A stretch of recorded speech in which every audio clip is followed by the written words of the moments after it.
आज अपन बात करेंगे इलेक्ट्रोमैग्नेटिक इंडक्शन की। इलेक्ट्रोमैग्नेटिक इंडक्शन जो है वो आपका चैप्टर 6 है। क्लियर है? चैप्टर 5 तक ऑलरेडी वीडियोस मेरे चैनल पे आ रखी है। प्ले लिस्ट में आप देख सकते हो। होम पेज पर जब जाओगे तो chapter 1, chapter 2, chapter 3, chapter 4, chapter 5 इस तरीके से प्ले लिस्ट बनी हुई है। ठीक है, तो 5th चैप्टर तक ऑलरेडी वीडियोस मेरे चैनल पे आ चुकी हैं। आज हम डिस्कस करेंगे इलेक्ट्रोमैग्नेटिक इंडक्शन के बारे में। इसमें भी मैग्नेटिक फील्ड से ही रिलेटेड बातें होंगी अभी। हालांकि मैग्नेटिक फील्ड से रिलेटेड बातें हम पिछले 2 चैप्टर से कर रहे हैं। मैग्नेटिक वेक्टर इलेक्ट्रिक करंट में भी की थी और फिर हमने मैग्नेटिज्म वाले चैप्टर में भी की थी। लेकिन यहाँ पर हम जो देखेंगे वो मैग्नेटिक इंडक्शन के बारे में बात करेंगे। ठीक है, हेलो दोस्त, जय हिंद, जय भारत। आज का अपन का न्यू चैप्टर है इलेक्ट्रोमैग्नेटिक इंडक्शन।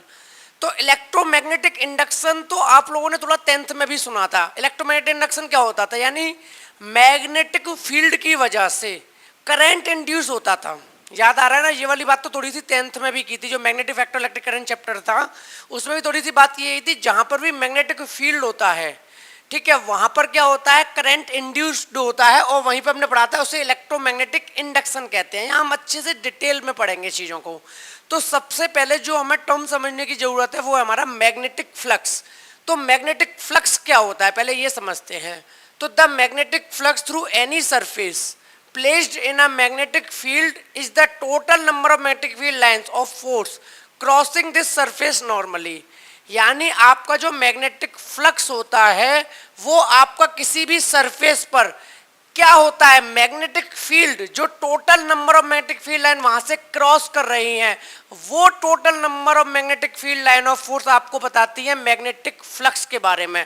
समझने की कोशिश करते हैं। जैसे कि मान लो अपन के पास ये कोई एरिया है, ठीक है, इस एरिया में से मैग्नेटिक फील्ड लाइंस निकल रही हैं।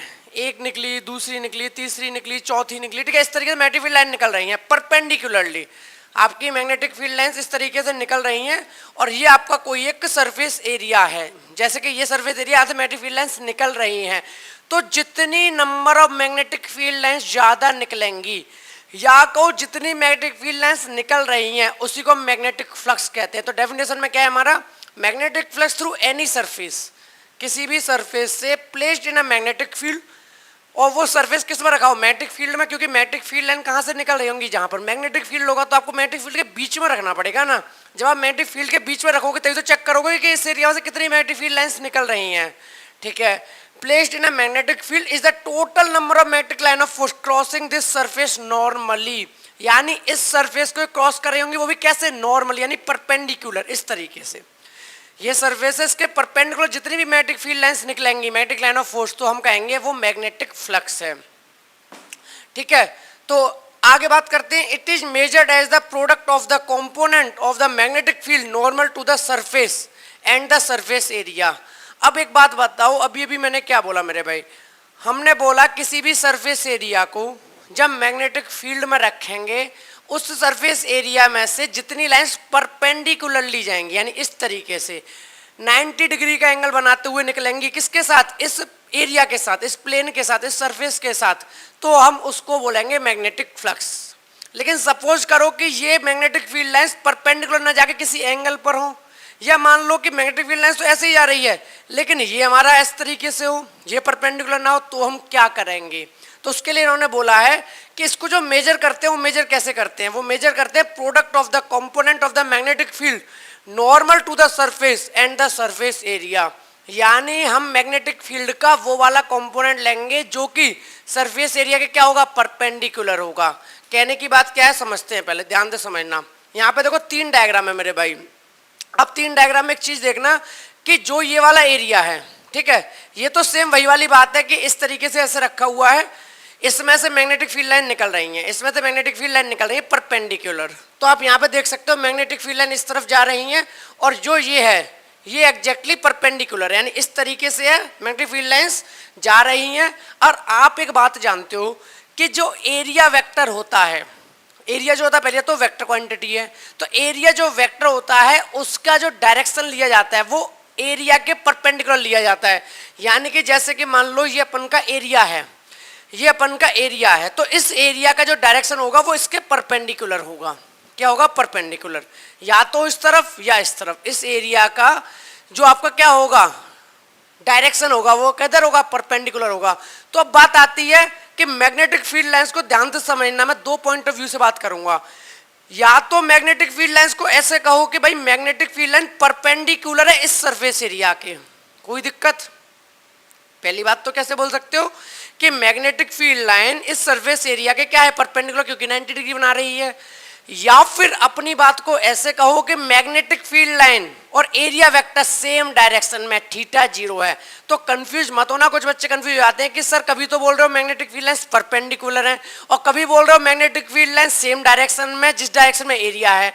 तो पहले समझो, मैग्नेटिक फील्ड लाइंस परपेंडिकुलर है इस सरफेस एरिया के, इस सरफेस एरिया के, ध्यान से समझ रहे हो। मैग्नेटिक फील्ड लाइन परपेंडिकुलर किसके, इस सरफेस एरिया के, लेकिन किसके पैरेलल है, इस सरफेस एरिया के डायरेक्शन के। चूंकि इस सरफेस एरिया का डायरेक्शन इस तरफ है और मैग्नेटिक फील्ड लाइन भी इस तरफ जा रही है, अगर बोलना है कि मैग्नेटिक फील्ड लाइन और एरिया वेक्टर के बीच में कितना एंगल है, तो थीटा 0। क्योंकि देखो मैग्नेटिक फील्ड लाइन भी इधर और इस एरिया का डायरेक्शन भी इधर, तो भैया वो भी इधर और ये भी इधर, तो मैग्नेटिक फील्ड और एरिया वेक्टर का जो डायरेक्शन है उसके बीच में एंगल कितना होना, 0।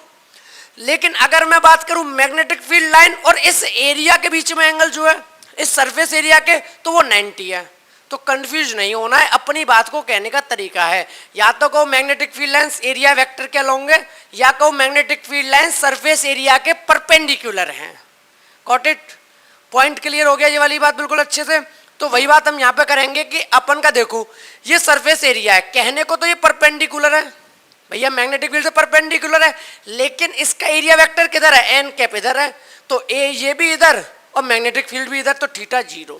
तो पहला तो ये हो गया मैक्सिमम फ्लक्स का केस। कैसे मैक्सिमम फ्लक्स का, क्योंकि हमने क्या डिस्कस किया था, जितने भी एरिया में से नंबर ऑफ लाइंस पास करें। आगे अब मान लो अपन का सरफेस एरिया है ये, सरफेस एरिया है ये, और मैग्नेटिक फील्ड लाइंस जा रही हैं ऐसे, और हमने मैग्नेटिक फ्लक्स की डेफिनेशन क्या पढ़ी कि भाई मैग्नेटिक फील्ड लाइन जितनी उस एरिया में से परपेंडिकुलरली क्रॉस करें, परपेंडिकुलरली तो छोड़ो, सरफेस एरिया को टच भी नहीं कर रही, मैग्नेटिक फील्ड लाइंस ये है और सरफेस एरिया इधर है, तो अब सरफेस एरिया इधर है तो इसका डायरेक्शन किधर होगा, मैंने क्या बोला था, किसी भी सरफेस एरिया का जो डायरेक्शन होता है उसके परपेंडिकुलरली होता है। तो इसका जो सरफेस का डायरेक्शन है वो हो गया इधर और मैग्नेटिक फील्ड है इधर, तो यहाँ पर मैग्नेटिक फील्ड लाइन और एरिया वेक्टर के बीच का एंगल कितना हो गया, थीटा 90। ठीक है, किस किस के बीच में, मैग्नेटिक फील्ड और एरिया वेक्टर। अगर मैं बात करूं मैग्नेटिक फील्ड लाइन और सरफेस की, तो इसके बीच में थीटा है 0, क्योंकि यह मैग्नेटिक फील्ड लाइन और सरफेस एरिया। लेकिन मैं थीटा 0 वाली बात नहीं करूंगा, क्योंकि जो भी बात होगी इस चैप्टर के अंदर, यानी जो थीटा लिया जाएगा, जो एंगल लिया जाएगा, वो आपका एरिया वेक्टर और मैग्नेटिक फील्ड का ही लिया जाएगा, तो इसमें कोई कंफ्यूज होने वाली बात नहीं है। ये सिर्फ कॉन्सेप्ट समझाने के लिए मैं बार बार यूज कर रहा हूँ चीजें कि भाई एक तो मैं मेजर कर रहा हूँ सरफेस के साथ बातें, और एक मेजर कर रहा हूँ इस सरफेस के डायरेक्शन के साथ। तो यहाँ पर क्या है, सरफेस इस तरफ, मैग्नेटिक फील्ड लाइन भी इस तरफ, तो दोनों क्या हो गए, पैरेलल। लेकिन अगर मैं बात करूँ इस सरफेस के डायरेक्शन की, एरिया वेक्टर की, तो इसका एरिया वेक्टर हो गया ऊपर और मैग्नेटिक फील्ड लाइन इधर, तो एंगल हो गया 90 डिग्री। ठीक है, तो यहाँ पे आपने देखा था कि सरफेस एरिया नहीं, यहाँ बात करते हैं एरिया वेक्टर और मैग्नेटिक फील्ड के बीच का जो एंगल था उसे मैं थीटा मानता हूँ, वो 0 था। यहाँ पे आपने देखा कि मैग्नेटिक फील्ड और एरिया वेक्टर के बीच का एंगल थीटा 90 है। ठीक है, तो दो केस हो गए, एक में तो थीटा 0, एक में थीटा 90। एक और केस आता है जिसमें क्या है कि मैग्नेटिक फील्ड लाइन तो ऐसे जा रही हैं, 1 2 3 4 ऐसे जा रही हैं, लेकिन जो एरिया है वो परपेंडिकुलरली ना होके ऐसे किसी ने मोड़ के रख दिया। तो भाई सीधी सी बात है, जब ये चीज ऐसे होगी तो इसमें मैग्नेटिक फील्ड लाइन पास कर रही होगी ऊपर वाली। अब ये चीज जब ऐसे हो जाएगी तो भैया अब कहाँ है, मैग्नेटिक फील्ड लाइन तो इसमें से क्रॉस कर ही नहीं रही, तो यानी फर्क आएगा। क्योंकि भाई खुद सोचो ना कि जब ये परपेंडिकुलर है तो ऊपर वाली मैग्नेटिक फील्ड लाइन इसमें से होते हुए जा रही है, अब ये आपने क्या कर दिया, टिल्टेड कर दिया, तो अब कहाँ क्रॉस करेगी, मैग्नेटिक फील्ड लाइन सीधी निकल गई, क्रॉस नहीं किया, तो किसी एंगल पर है। तो हम बात करेंगे कि जब किसी एंगल पर हो तो हम मैग्नेटिक फ्लक्स को कैसे कैलकुलेट करेंगे। बात क्लियर है? तो जो अब बात होगी वो एक जनरल बात होगी किसी भी एंगल पर, यानी कि अगर आपका मैग्नेटिक फील्ड और एरिया वेक्टर के बीच का एंगल थीटा है और आप चाहते हो कि मैग्नेटिक फ्लक्स कैलकुलेट करना, तो फॉर्मूला होगा मैग्नेटिक फ्लक्स का phi equals to B A cos theta. क्या होगा मेरे भाई, मैग्नेटिक फ्लक्स का formula B A cos theta. ये एक जनरल फॉर्मूला आ गया। जनरल फॉर्मूला क्यों? क्योंकि ये तो एक स्पेशल केस था भाई, हमेशा तो परपेंडिकुलर मिलेगा नहीं भाई, जो सरफेस है हमेशा तो मैग्नेटिक फ्लक्स के वो मैग्नेटिक फील्ड परपेंडिकुलर मिलेगा नहीं, और हमेशा पैरेलल नहीं मिलेगा।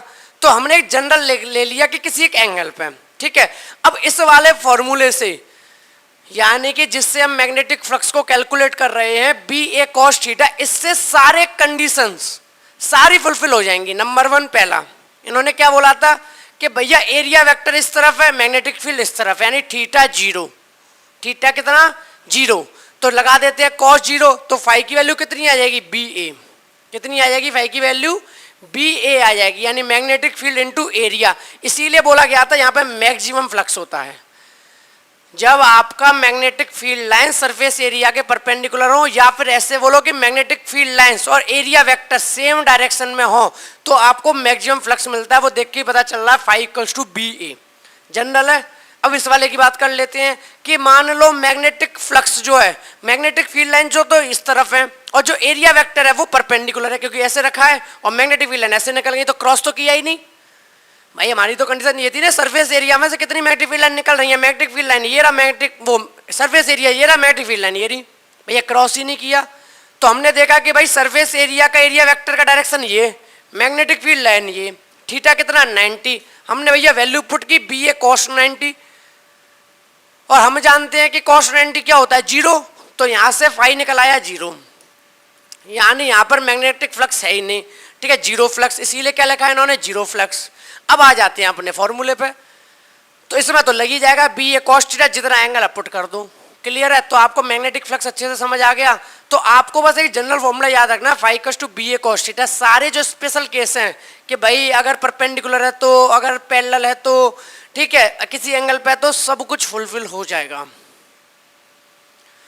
यहां तक बिल्कुल बात अच्छे से क्लियर है। मैग्नेटिक फ्लक्स का कॉन्सेप्ट समझ आ गया। थोड़ी सी बात और कर लेते हैं, मैग्नेटिक फ्लक्स की क्या क्या लिखा हुआ पढ़ते हैं।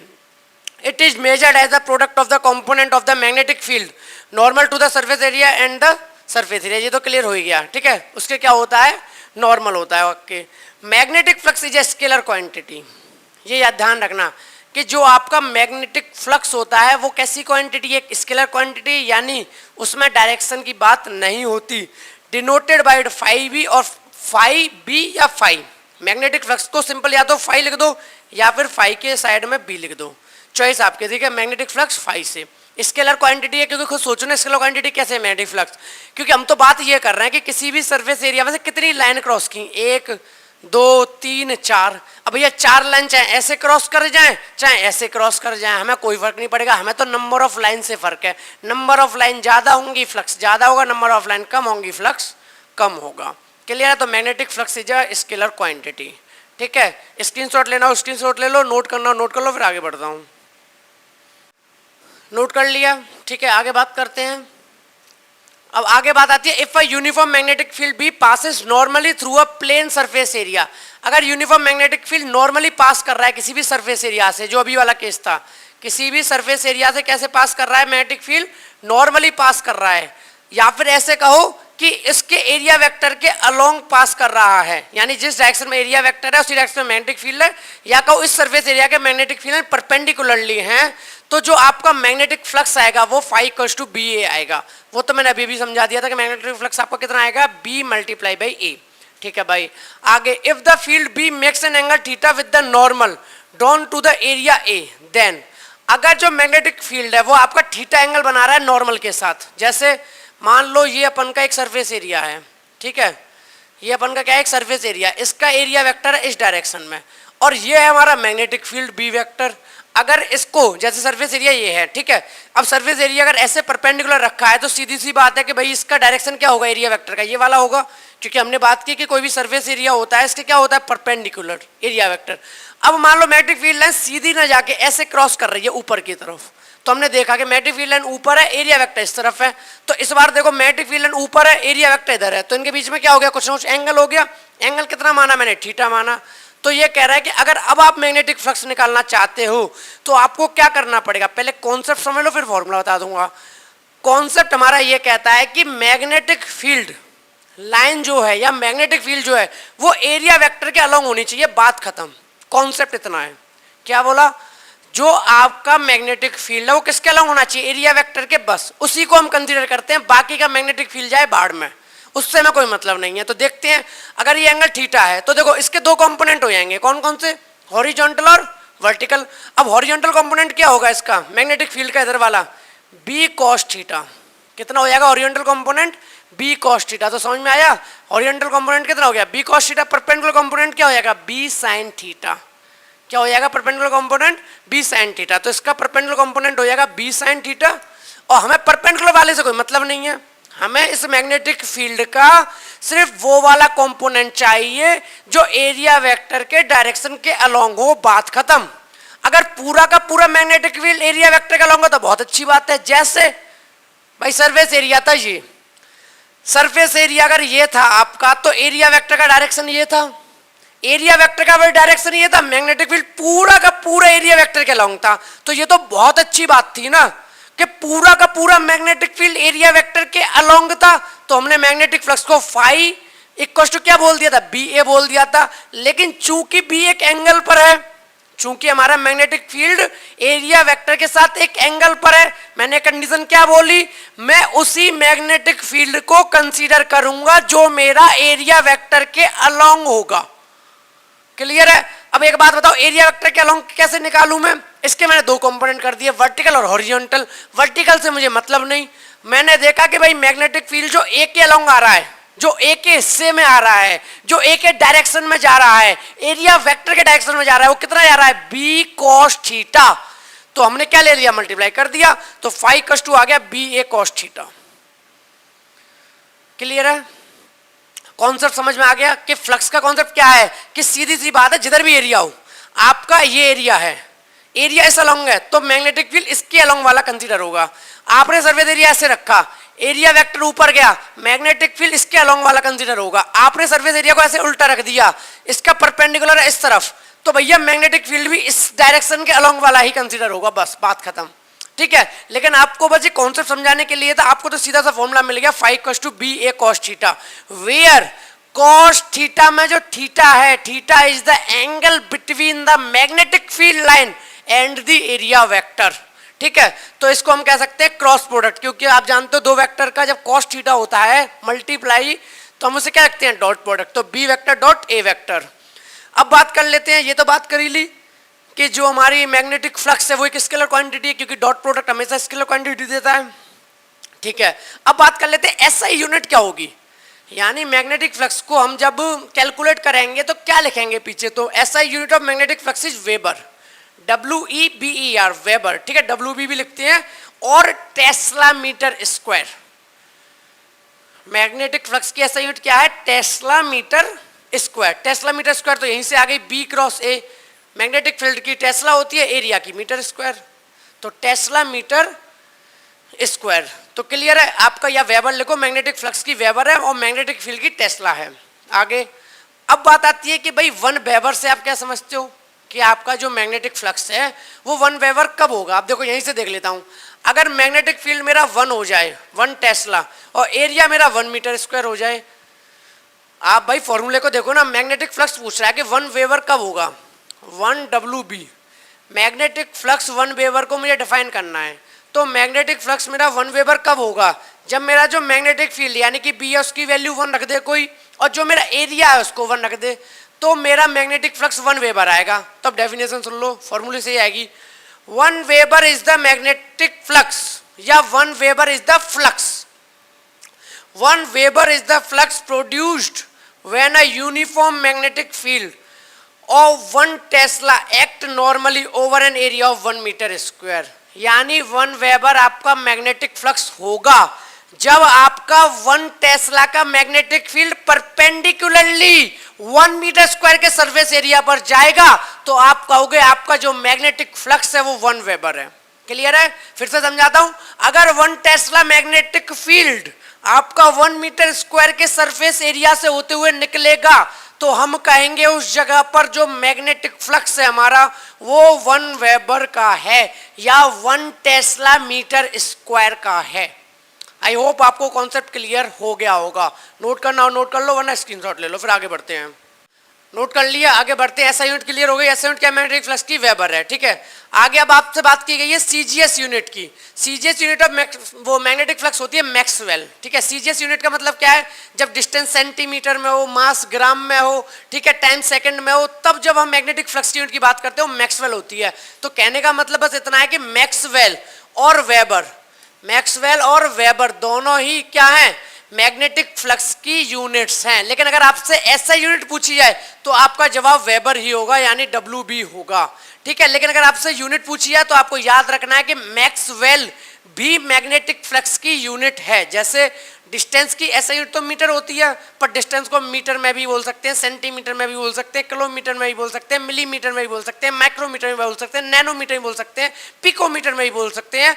लेकिन अगर ऐसा यूनिट की बात आती है तो डिस्टेंस सिर्फ मीटर में बोला जाता है। तो सेम अगर मैग्नेटिक फ्लक्स की यूनिट की बात आए तो आप मैक्सवेल भी बोल सकते हो, ठीक है। तो वन मैक्सवेल क्या होगा, one Maxwell is the flux produced when a uniform magnetic field of one Gauss. चूंकि ये सीजीएस यूनिट है तो सीजीएस यूनिट में डिफाइन होगा। तो यहां क्या बोला कि वन मैक्सवेल हमारा वो मैग्नेटिक फ्लक्स होगा अगर वन गॉस का मैग्नेटिक फील्ड, अब आपको याद होना चाहिए कि मैग्नेटिक फील्ड की एसआई यूनिट तो टेस्ला है, बट मैग्नेटिक फील्ड की एक और यूनिट होती है जिसको हम गॉस बोलते हैं। क्लियर है। तो one Gauss normally over an area of 1 centimetre का, चूंकि सीजीएस यूनिट है तो एरिया और डिस्टेंस किस में होंगे, सेंटीमीटर में। तो एरिया क्या होगा, सेंटीमीटर स्क्वायर। बात क्लियर है। तो यहां मैंने मेंशन भी कर दिया है कि one gauss equal to 10⁻⁴ tesla. अगर आपको समझने में प्रॉब्लम हो रही हो तो वहां बोला गया था 1 टेस्ला मैग्नेटिक फील्ड एक्ट करेगा, यहां बोला गया 1 गॉस मैग्नेटिक फील्ड एक्ट करेगा। तो 1 गॉस को आप थोड़ा सा रिलेट कर सकते हो, कितना होगा, 10⁻⁻⁴ टेस्ला। क्लियर है। और 1 वेबर होता है 10⁸ मैक्सवेल, अगर आपको कन्वर्ट करना पड़े, ठीक है। तो 1 वेबर ये कष्ट याद रखना 10⁸ मैक्सवेल। क्लियर है। या 1 maxwell equals to 10⁻⁻⁸ weber. Clear है। आई होप आपको मैग्नेटिक फ्लक्स का कॉन्सेप्ट समझ आ गया होगा, क्योंकि मैग्नेटिक फ्लक्स का कॉन्सेप्ट ही बहुत हेल्प करेगा इस चैप्टर में आगे के कॉन्सेप्ट समझने के लिए, ठीक है। किसी भी तरह का कोई भी डाउट हो, कोई सजेशन हो, कोई फीडबैक हो, या कोई कॉन्सेप्ट समझ ना आया हो, कमेंट सेक्शन में कमेंट करके बता सकते हो, ठीक है भाई। बस एक छोटी सी बात कर लेता हूँ, 2 मिनट। ऑलरेडी 5 चैप्टर तो आ ही रखे हैं भाई। मैंने कभी भी इस तरीके से नहीं बोला कि यार सब्सक्राइब करो, लेकिन मैं कमेंट की बार पता है क्यों बोलता हूँ। कमेंट इसलिए नहीं बोलता तुम अच्छा बोलो मेरे बारे में, कमेंट बस मैं इसलिए बोलता हूँ कि मुझे जेन्युइन फीडबैक तो पता चले। देखो सब्सक्राइब करना ना करना आपकी चॉइस है, उसमें मैंने कभी नहीं बोला कि यार मेरा चैनल सब्सक्राइब कर लो, नहीं बोला ना मैं बोलता। लेकिन कमेंट को पता फोकस क्यों करता हूँ बार बार, क्योंकि एक्चुअली क्या होता है, कमेंट से पता चलता है जेन्युइन फीडबैक। अब एक बच्चा था, उसने एक गलती निकाली थी उस दिन, मैं एक वो निकाल रहा था 6 - 4 करके आई थिंक कुछ था, इंटू 10⁻³ था, ठीक है। ऐसे करके एक कैलकुलेशन थी, हालांकि आंसर ठीक निकला था, लेकिन उस बच्चे का था कि सर आपने ना ब्रैकेट नहीं यूज किया। तो उसकी बात मैंने मानी, समझी कि हाँ भाई सही बोल रहा है वो बच्चा, कि नहीं उसका हमें ब्रैकेट यूज करना चाहिए था। आंसर ठीक आ गया था, लेकिन वो मेरे माइंड में चल रहा था, लेकिन आप लोगों को तो नहीं पता ना कि ब्रैकेट नहीं लगाएंगे। तो वही वाली बात है, इसलिए मैं कमेंट पे फोकस करता हूँ ताकि मुझे एक जेन्युइन फीडबैक मिल सके। अगर आप अच्छा कमेंट करोगे तो मोटिवेशन मिलेगी, गंदा कमेंट करोगे तो उसे मैं सजेशन समझ के, फीडबैक समझ के उसमें सुधार करने की कोशिश करूंगा, ठीक है भाई। आज अपन बात करेंगे इलेक्ट्रोमैग्नेटिक इंडक्शन की। तो देखिए इलेक्ट्रोमैग्नेटिक इंडक्शन पढ़ने से पहले एक टॉपिक है मैग्नेटिक फ्लक्स, उसको समझना बहुत जरूरी था, तो वो हमने पहले वाली वीडियो में डिस्कस कर चुके हैं। तो आज हम समझेंगे कि जो इलेक्ट्रोमैग्नेटिक इंडक्शन है वो क्या होता है, और साथ में हम देखेंगे फैराडेज के एक्सपेरिमेंट, क्योंकि उनके जो फैराडे के एक्सपेरिमेंट्स हुए थे उनसे कुछ ऑब्जर्वेशंस, उनसे कुछ कंक्लूजन्स निकल कर आए थे, उन्हें बाद में फैराडेज लॉ बोला गया, और उससे हमें इलेक्ट्रोमैग्नेटिक इंडक्शन के बारे में काफी कुछ पता चला। इलेक्ट्रोमैग्नेटिक इंडक्शन और फैराडेज एक्सपेरिमेंट, यानी फैराडे के एक्सपेरिमेंट और इलेक्ट्रोमैग्नेटिक इंडक्शन का कॉन्सेप्ट, ठीक है। तो इलेक्ट्रोमैग्नेटिक इंडक्शन क्या होता है, सबसे पहले तो वही बात कर लेते हैं।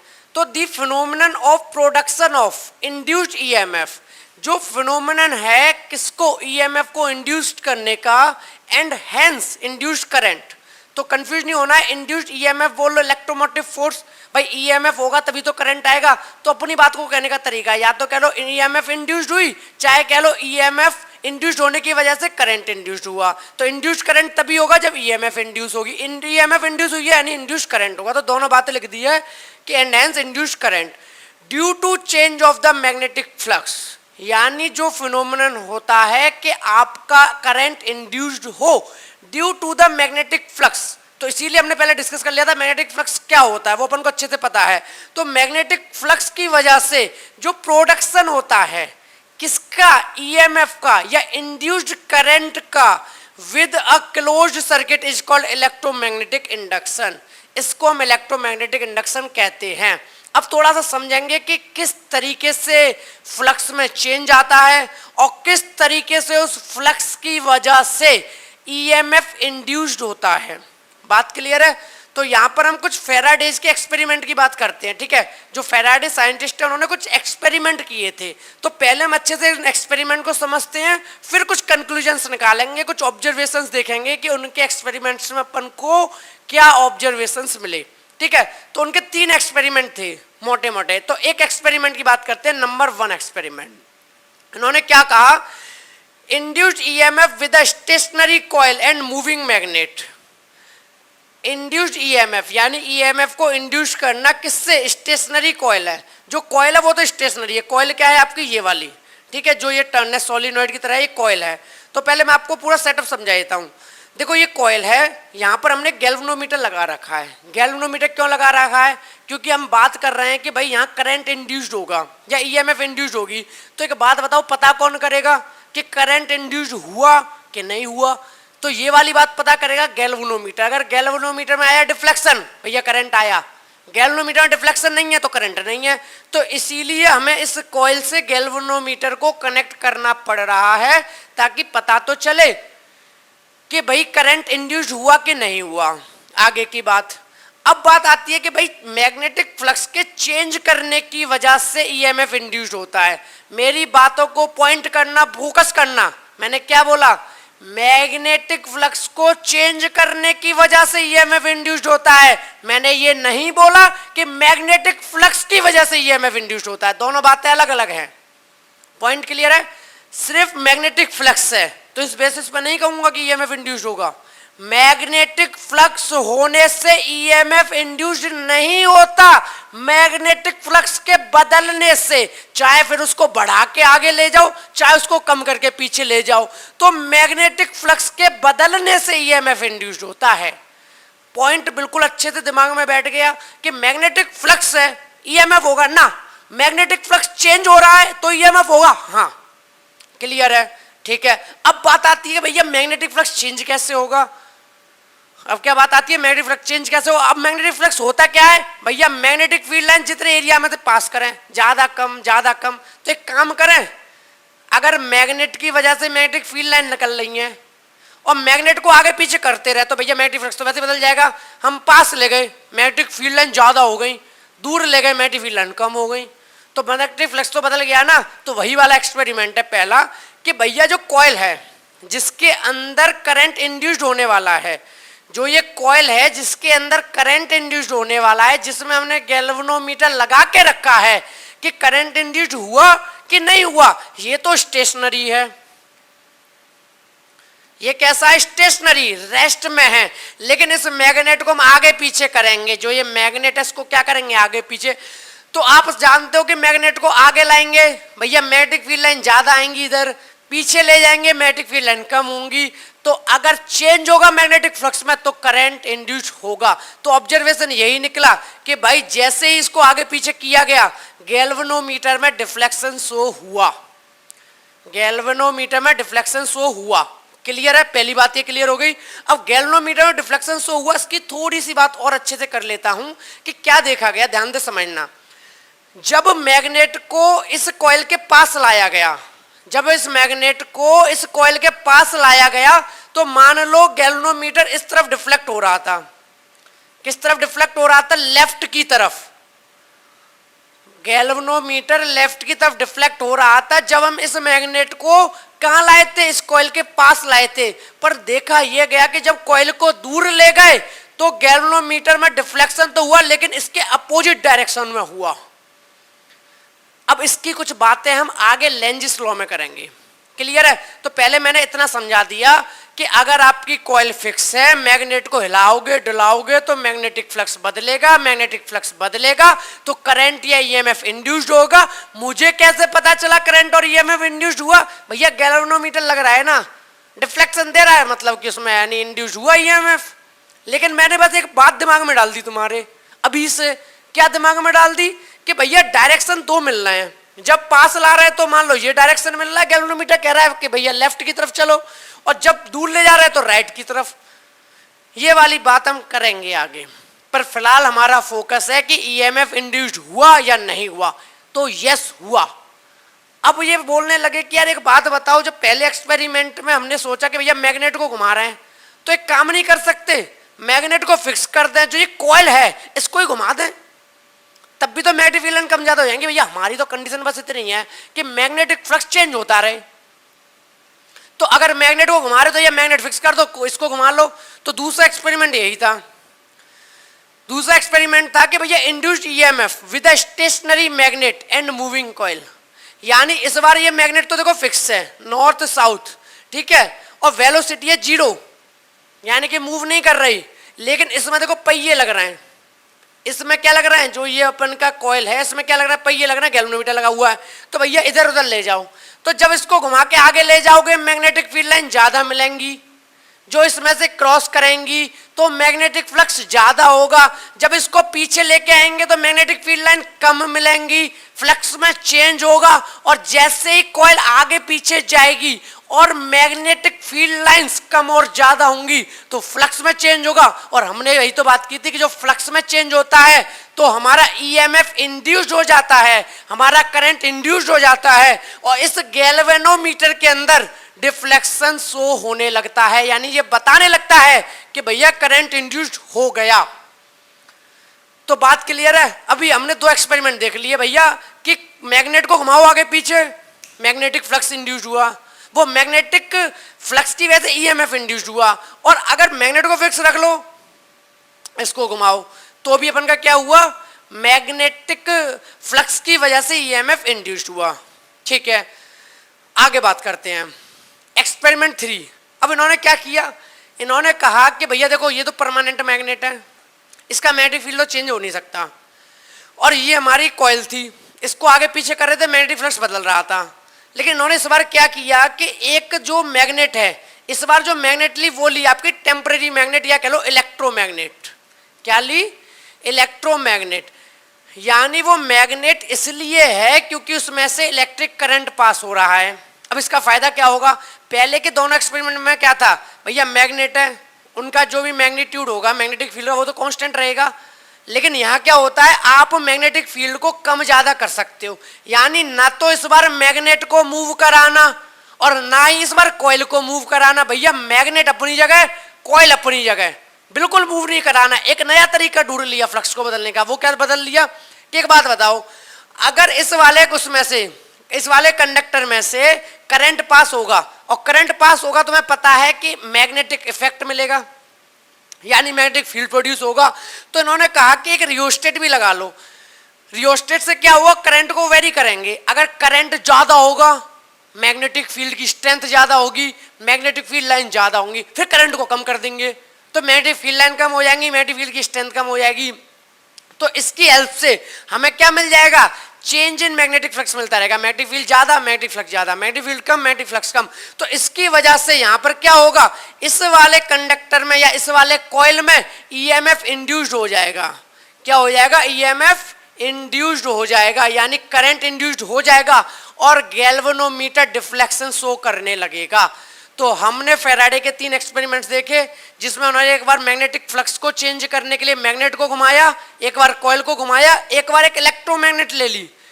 क्योंकि भैया इलेक्ट्रोमैग्नेट एक ऐसी मैग्नेट होती है कि जिसका करंट कम ज्यादा कर दो तो मैग्नेटिक फील्ड कम ज्यादा होता है, तो मैग्नेटिक फील्ड कम ज्यादा होगा तो मैग्नेटिक फ्लक्स भी चेंज होगा। तो मैग्नेटिक फ्लक्स चेंज होने की वजह से बगल वाले कंडक्टर में या बगल वाले कॉइल में ईएमएफ और करंट क्या हो गया, इंड्यूस्ड हो गया। तो ये फैराडे के 3 एक्सपेरिमेंट थे। यहां तक बात बिल्कुल क्लियर है, ठीक है भाई। आगे बढ़ते हैं नेक्स्ट स्टेप का, from this experiment we may conclude that. अभी हमने 3 एक्सपेरिमेंट देखे, इससे कुछ कंक्लूजन निकला। क्या निकला, वन बाय वन बात करते हैं। Number 1, whenever the magnetic flux linked with a closed circuit changes, जब भी मैग्नेटिक फ्लक्स जो कि किसी क्लोज्ड सर्किट से लिंक है वो चेंज होगा, and induced EMF and hence induced current is setup in it. तो अभी अभी हमने तीनों एक्सपेरिमेंट में देखा कि अगर मैग्नेटिक फ्लक्स बदलेगा तो हमारा मैग्नेटिक हमारा ईएमएफ या फिर इंड्यूस्ड करंट इंड्यूस्ड होगा, इलेक्ट्रिक करंट इंड्यूस्ड होगा। ठीक है, आगे दूसरा कंक्लूजन क्या देखा, the higher the rate of change of magnetic flux. हाँ, ये पॉइंट ध्यान देने वाला है कि the higher the rate of change of magnetic flux linked with the closed circuit the greater is the induced EMF current. यानी जितना magnetic flux का रेट हायर होगा, यानी अब टाइम की भी बात होगी।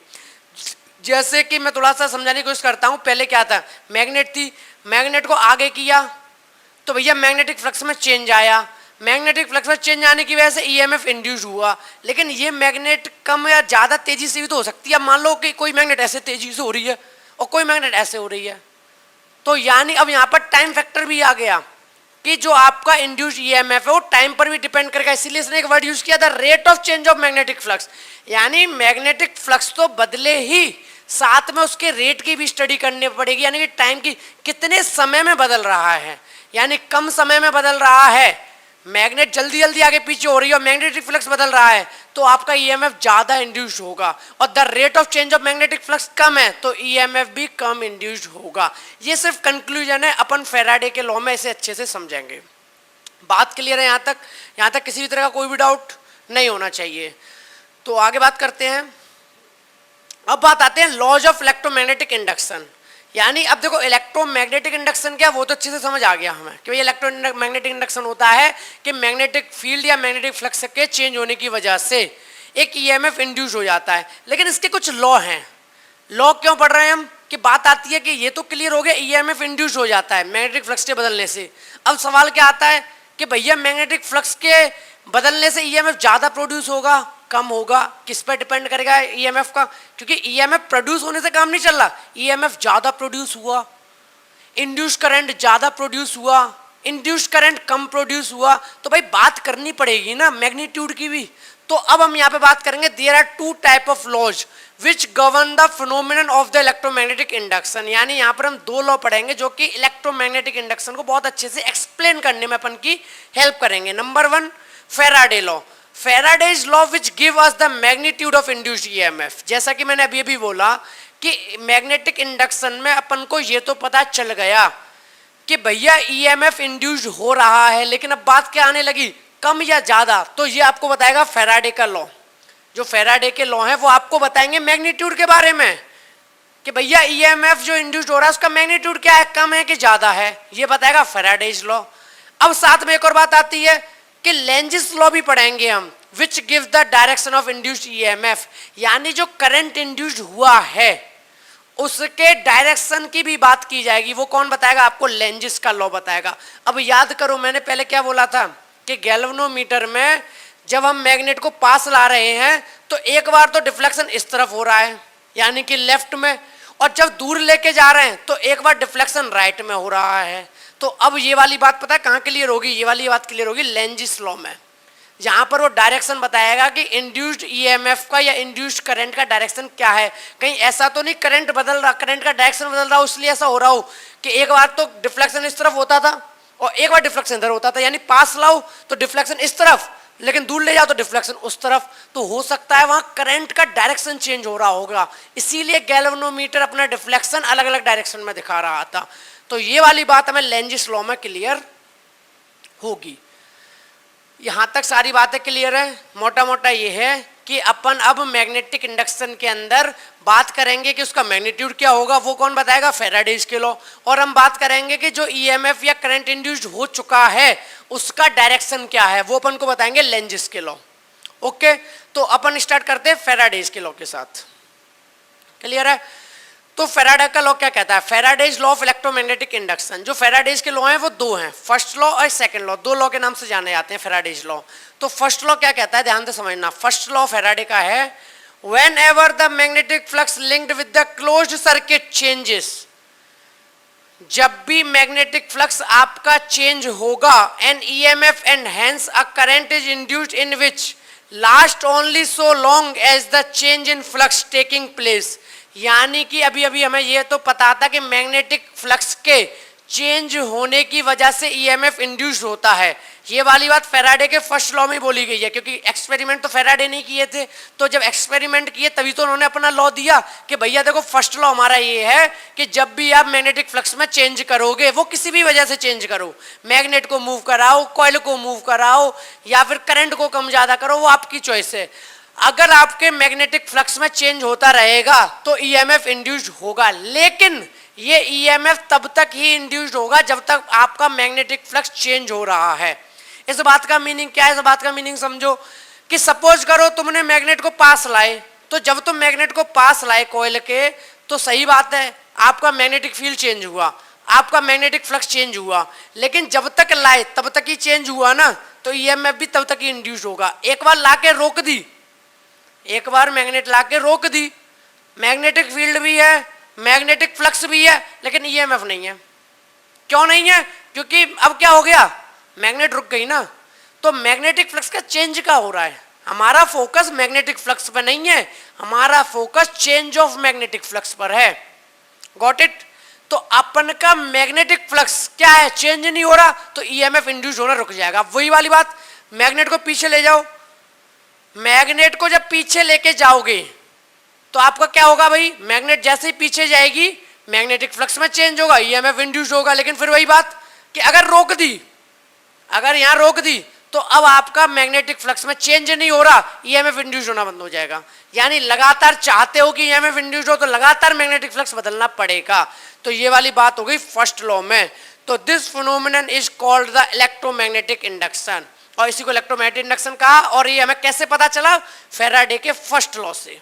यहां तक बात क्लियर है? नोट करना हो नोट कर लो, वरना स्क्रीनशॉट ले लो, फिर आगे बात करता हूं। यहां तक नोट कर लिया, ठीक है। अब फैराडे का फर्स्ट लॉ क्लियर हो गया। अब बात आती है फैराडे के सेकंड लॉ की। जैसा कि मैंने बताया था कि फैराडे का लॉ क्या बताएगा, फैराडे का लॉ ये बताएगा कि भैया मैग्नीट्यूड कितना चेंज होगा, तो वो अब ये सेकंड लॉ बताएगा। The magnitude of the induced EMF, जो आपका ईएमएफ इंड्यूस्ड हुआ है उसका जो मैग्नीट्यूड होगा, is equal to the rate of change of magnetic flux.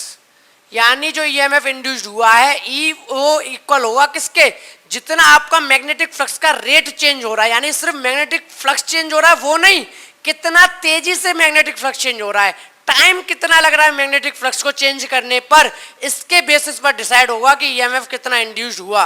क्योंकि चेंज इन मैग्नेटिक फ्लक्स ज्यादा टाइम में भी हो सकता है, change in magnetic flux come time में भी हो सकता है, तो टाइम को भी कंसीडर करना पड़ेगा ईएमएफ इंड्यूस्ड की बात करने के लिए, ठीक है। तो वही बोला है कि the magnitude of the induced EMF is equal to the rate of change of magnetic flux linked with the closed circuit, वो क्लोज्ड सर्किट। तो मैथमेटिकली अगर हम बात कर रहे हैं तो हमारा जो फाई होता है, जो डी फाई क्या हो गया, चेंज इन मैग्नेटिक फ्लक्स।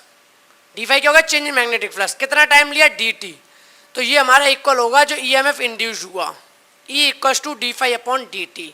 यानी क्लियर है? तो यहां से कंक्लूजन क्या निकला, अगर मैग्नेटिक फ्लक्स ज्यादा चेंज होता है तो ईएमएफ ज्यादा होगा, ईएमएफ ज्यादा होगा।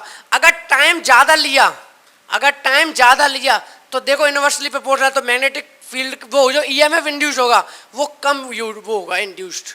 अगर टाइम कम लिया, अगर मैग्नेट तेजी से भग रही है, मैग्नेटिक फील्ड बहुत जल्दी चेंज हो रहा है, तो टाइम कम लिया तो ईएमएफ ज्यादा इंड्यूस्ड होगा। क्लियर है? यहां तक बात अच्छे से याद रहेगी।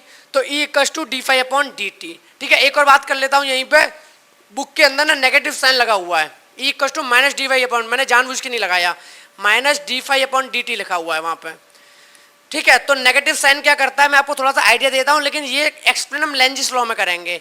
तो नेगेटिव साइन हमें ये बताता है कि जो ईएमएफ इंड्यूस्ड हुआ है, जो ईएमएफ इंड्यूस्ड हुआ है वो इस मैग्नेटिक फ्लक्स का अपोज करता है। यानी ईएमएफ इंड्यूस्ड ही इसलिए हुआ क्योंकि मैग्नेटिक फ्लक्स था, और ये ईएमएफ चाहता है कि मैग्नेटिक फ्लक्स ना रहे, समझ रहे हो ना। तो ये मैग्नेटिक फ्लक्स को कम करने की कोशिश करेगा। यानी मैग्नेटिक फ्लक्स चेंज होने की वजह से, मैग्नेटिक फ्लक्स में बदलने की वजह से ईएमएफ इंड्यूस हुआ, और यही नहीं चाहता कि ईएमएफ इंड्यूस जो हुआ है वो नहीं चाहता कि मैग्नेटिक फ्लक्स बदले, तो इसीलिए नेगेटिव साइन आता है। यानी इलेक्ट्रोमोटिव फोर्स, यानी जो ईएमएफ है वो डी फाई यानी चेंज इन मैग्नेटिक फ्लक्स को अपोज करता है। इस वाली बात को लेंजिस लॉ के एक्सप्लेनेशन में बहुत अच्छे से समझेंगे। फैराडे के दोनों लॉ क्लियर हो गए। फर्स्ट लॉ ने बताया मैग्नेटिक इंडक्शन क्या है, सेकेंड लॉ ने बताया कि जो ईएमएफ इंड्यूस्ड होता है उसका मैग्नीट्यूड कितना होता है। उसका मैग्नीट्यूड क्या होता है, the rate of change of magnetic flux. यानी अगर आपका मैग्नेटिक फ्लक्स ज्यादा चेंज होगा ईएमएफ ज्यादा इंड्यूस होगा, अगर आपका मैग्नेटिक फ्लक्स कम चेंज होगा ईएमएफ कम इंड्यूस होगा। अगर मैग्नेटिक फ्लक्स जो चेंज हो रहा है उसमें टाइम ज्यादा लग गया तो ईएमएफ कम इंड्यूस्ड होगा, और मैग्नेटिक फ्लक्स के चेंज होने में टाइम कम लगा तो ईएमएफ ज्यादा इंड्यूस्ड होगा। Got it? तो ये आपका हो गया magnitude of the induced EMF. Okay, अब बात कर लेते हैं लेंजिस लॉ की, क्योंकि मैग्नेटिक जो अपन का इंड्यूस्ड ईएमएफ हो रहा है उसको समझने के लिए हमने दो लॉ पढ़े, एक लेंजिस लॉ एक फैराडे। तो फैराडेज के लॉ ने क्या बताया, मैग्नीट्यूड बताया। जैसा कि मैंने बताया था कि जो फैराडेज के लॉ है वो तो बताते हैं मैग्नीट्यूड को, तो फैराडे के लॉ तो पढ़ लिए फर्स्ट और सेकंड। लेंजिस लॉ बताता है कि ईएमएफ तो इंड्यूस्ड हुआ पर उसका डायरेक्शन क्या है, यानी जो इंड्यूस्ड करंट है उसका डायरेक्शन क्या है, वो कौन बताएगा, लेंजिस लॉ। क्लियर है? तो this law states that the direction of the induced current is such that it oppose the cause which produces it oppose the change in magnetic flux। यानी इसी लॉ की वजह से अब हम कह पाएंगे कि जो E इक्वल टू होता है D phi upon D t, ये वाली बात तो फैराडे लॉ ने बोल दी थी, लेकिन जो नेगेटिव साइन लगवाया ना वो लगवाया लेंजिस लॉ ने। ठीक है, इसलिए यहाँ नेगेटिव साइन नहीं लगाया था, यहाँ लगा रहा हूँ, क्योंकि लेंजिस लॉ ने क्या बोल दिया कि भाई जो इंड्यूस्ड करंट आया है, जो इंड्यूस्ड करंट आया है उसका डायरेक्शन इस तरीके से होगा कि वो अपोज करेगा, किसको अपोज करेगा, कॉज विच प्रोड्यूस इट, जिसने इसको प्रोड्यूस किया है, यानी मैग्नेटिक फ्लक्स जिसने करंट को इंड्यूस्ड किया है करंट उसका ही अपोज करेगा। It oppose the change in magnetic flux, यानी इसको हम कह सकते हैं कि जो ईएमएफ इंड्यूस्ड हुआ या जो इलेक्ट्रिक करंट इंड्यूस्ड हुआ वो मैग्नेटिक फ्लक्स के चेंज को अपोज करेगा, यानी वो नहीं चाहेगा कि मैग्नेटिक फ्लक्स में चेंज हो। जो आपका करंट इंड्यूस्ड हुआ है वो नहीं चाहेगा कि मैग्नेटिक फ्लक्स में चेंज हो, और मैग्नेटिक फ्लक्स में चेंज नहीं होगा तो फिर करंट कहां से इंड्यूस्ड होगा। यानी एक तो बेचारे ने मैग्नेटिक फ्लक्स चेंज करके करंट को इंड्यूस किया, अब करंट ही इसको रोक रहा है कि नहीं अब मैग्नेटिक फ्लक्स नहीं चेंज करोगे तुम। ठीक है, तो ये आपका कॉन्सेप्ट था लेंजिस लॉ का। लेंजिस लॉ को एक्सप्लेन करके बहुत अच्छे से पढ़ेंगे। ठीक है, तो आपको पहले मोटा मोटा समझ आ गया फैराडे लॉ क्या है, लेंजिस लॉ क्या है। ठीक है, नोट कर लो, फिर आगे बढ़ते हैं। यहां तक नोट कर लिया? ठीक है, आगे बात करते हैं taking into account Lenz's rule. अगर लेंजिस रूल को हम अकाउंट में ले लें या टेकिंग अकाउंट करें तो for the direction of the induced EMF, जो ईएमएफ इंड्यूस्ड हुआ है उसका जो डायरेक्शन है, Faraday's law takes the form. जो फैराडे लॉ था वो किस टाइप की फॉर्म में आ जाएगा, फैराडे लॉ तो बस इतना था कि भैया E इक्वल टू होता है D phi upon D T, लेकिन जब अपन taking into account Lenz's rule, जब हम लेंजिस रूल को टेक करेंगे, लेंजिस रूल को अप्लाई कर देंगे फैराडे के लॉ में, तो यहाँ पर नेगेटिव साइन आ जाएगा। ठीक है, तो वही बात इन्होंने बोली है, taking into account Lenz's rule for the direction of induced EMF Faraday's law take the form. जो फैराडेज लॉ वो किस टाइप की फॉर्म ले लेगा, फैराडे लॉ इस टाइप की फॉर्म ले लेगा, E equal to minus d phi upon D t. और यहाँ लिख भी दिया है the negative sign indicates that the direction of the induced EMF is such that it oppose the change in magnetic flux. यानी जो नेगेटिव साइन है वो इस तरीके से लगाया गया, नेगेटिव साइन ये इंडिकेट कर रहा है, नेगेटिव साइन ये बता रहा है कि जो इंड्यूस्ड ईएमएफ की डायरेक्शन है, जो इंड्यूस्ड ईएमएफ की डायरेक्शन है वो क्या करेगी, वो अपोज करेगी मैग्नेटिक फ्लक्स में चेंज को।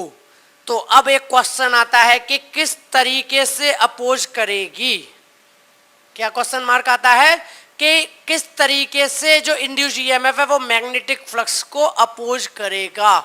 तो इसके लिए हमें पढ़ना पड़ेगा लेंजिस लॉ को एक्सप्लेनेशन। जो अपन का ये लेंजिस लॉ है ना, अभी तो हमने बस इतना समझा है कि लेंजिस लॉ ने क्या बोला, अभी हमने क्या समझा, सिर्फ लेंजिस लॉ ने क्या बोला। लेंजिस लॉ ने बस इतना बोला कि जो ईएमएफ इंड्यूस्ड हुआ है, जो करंट इंड्यूस्ड हुआ है, वो अपोज करेगा मैग्नेटिक फ्लक्स के चेंज को।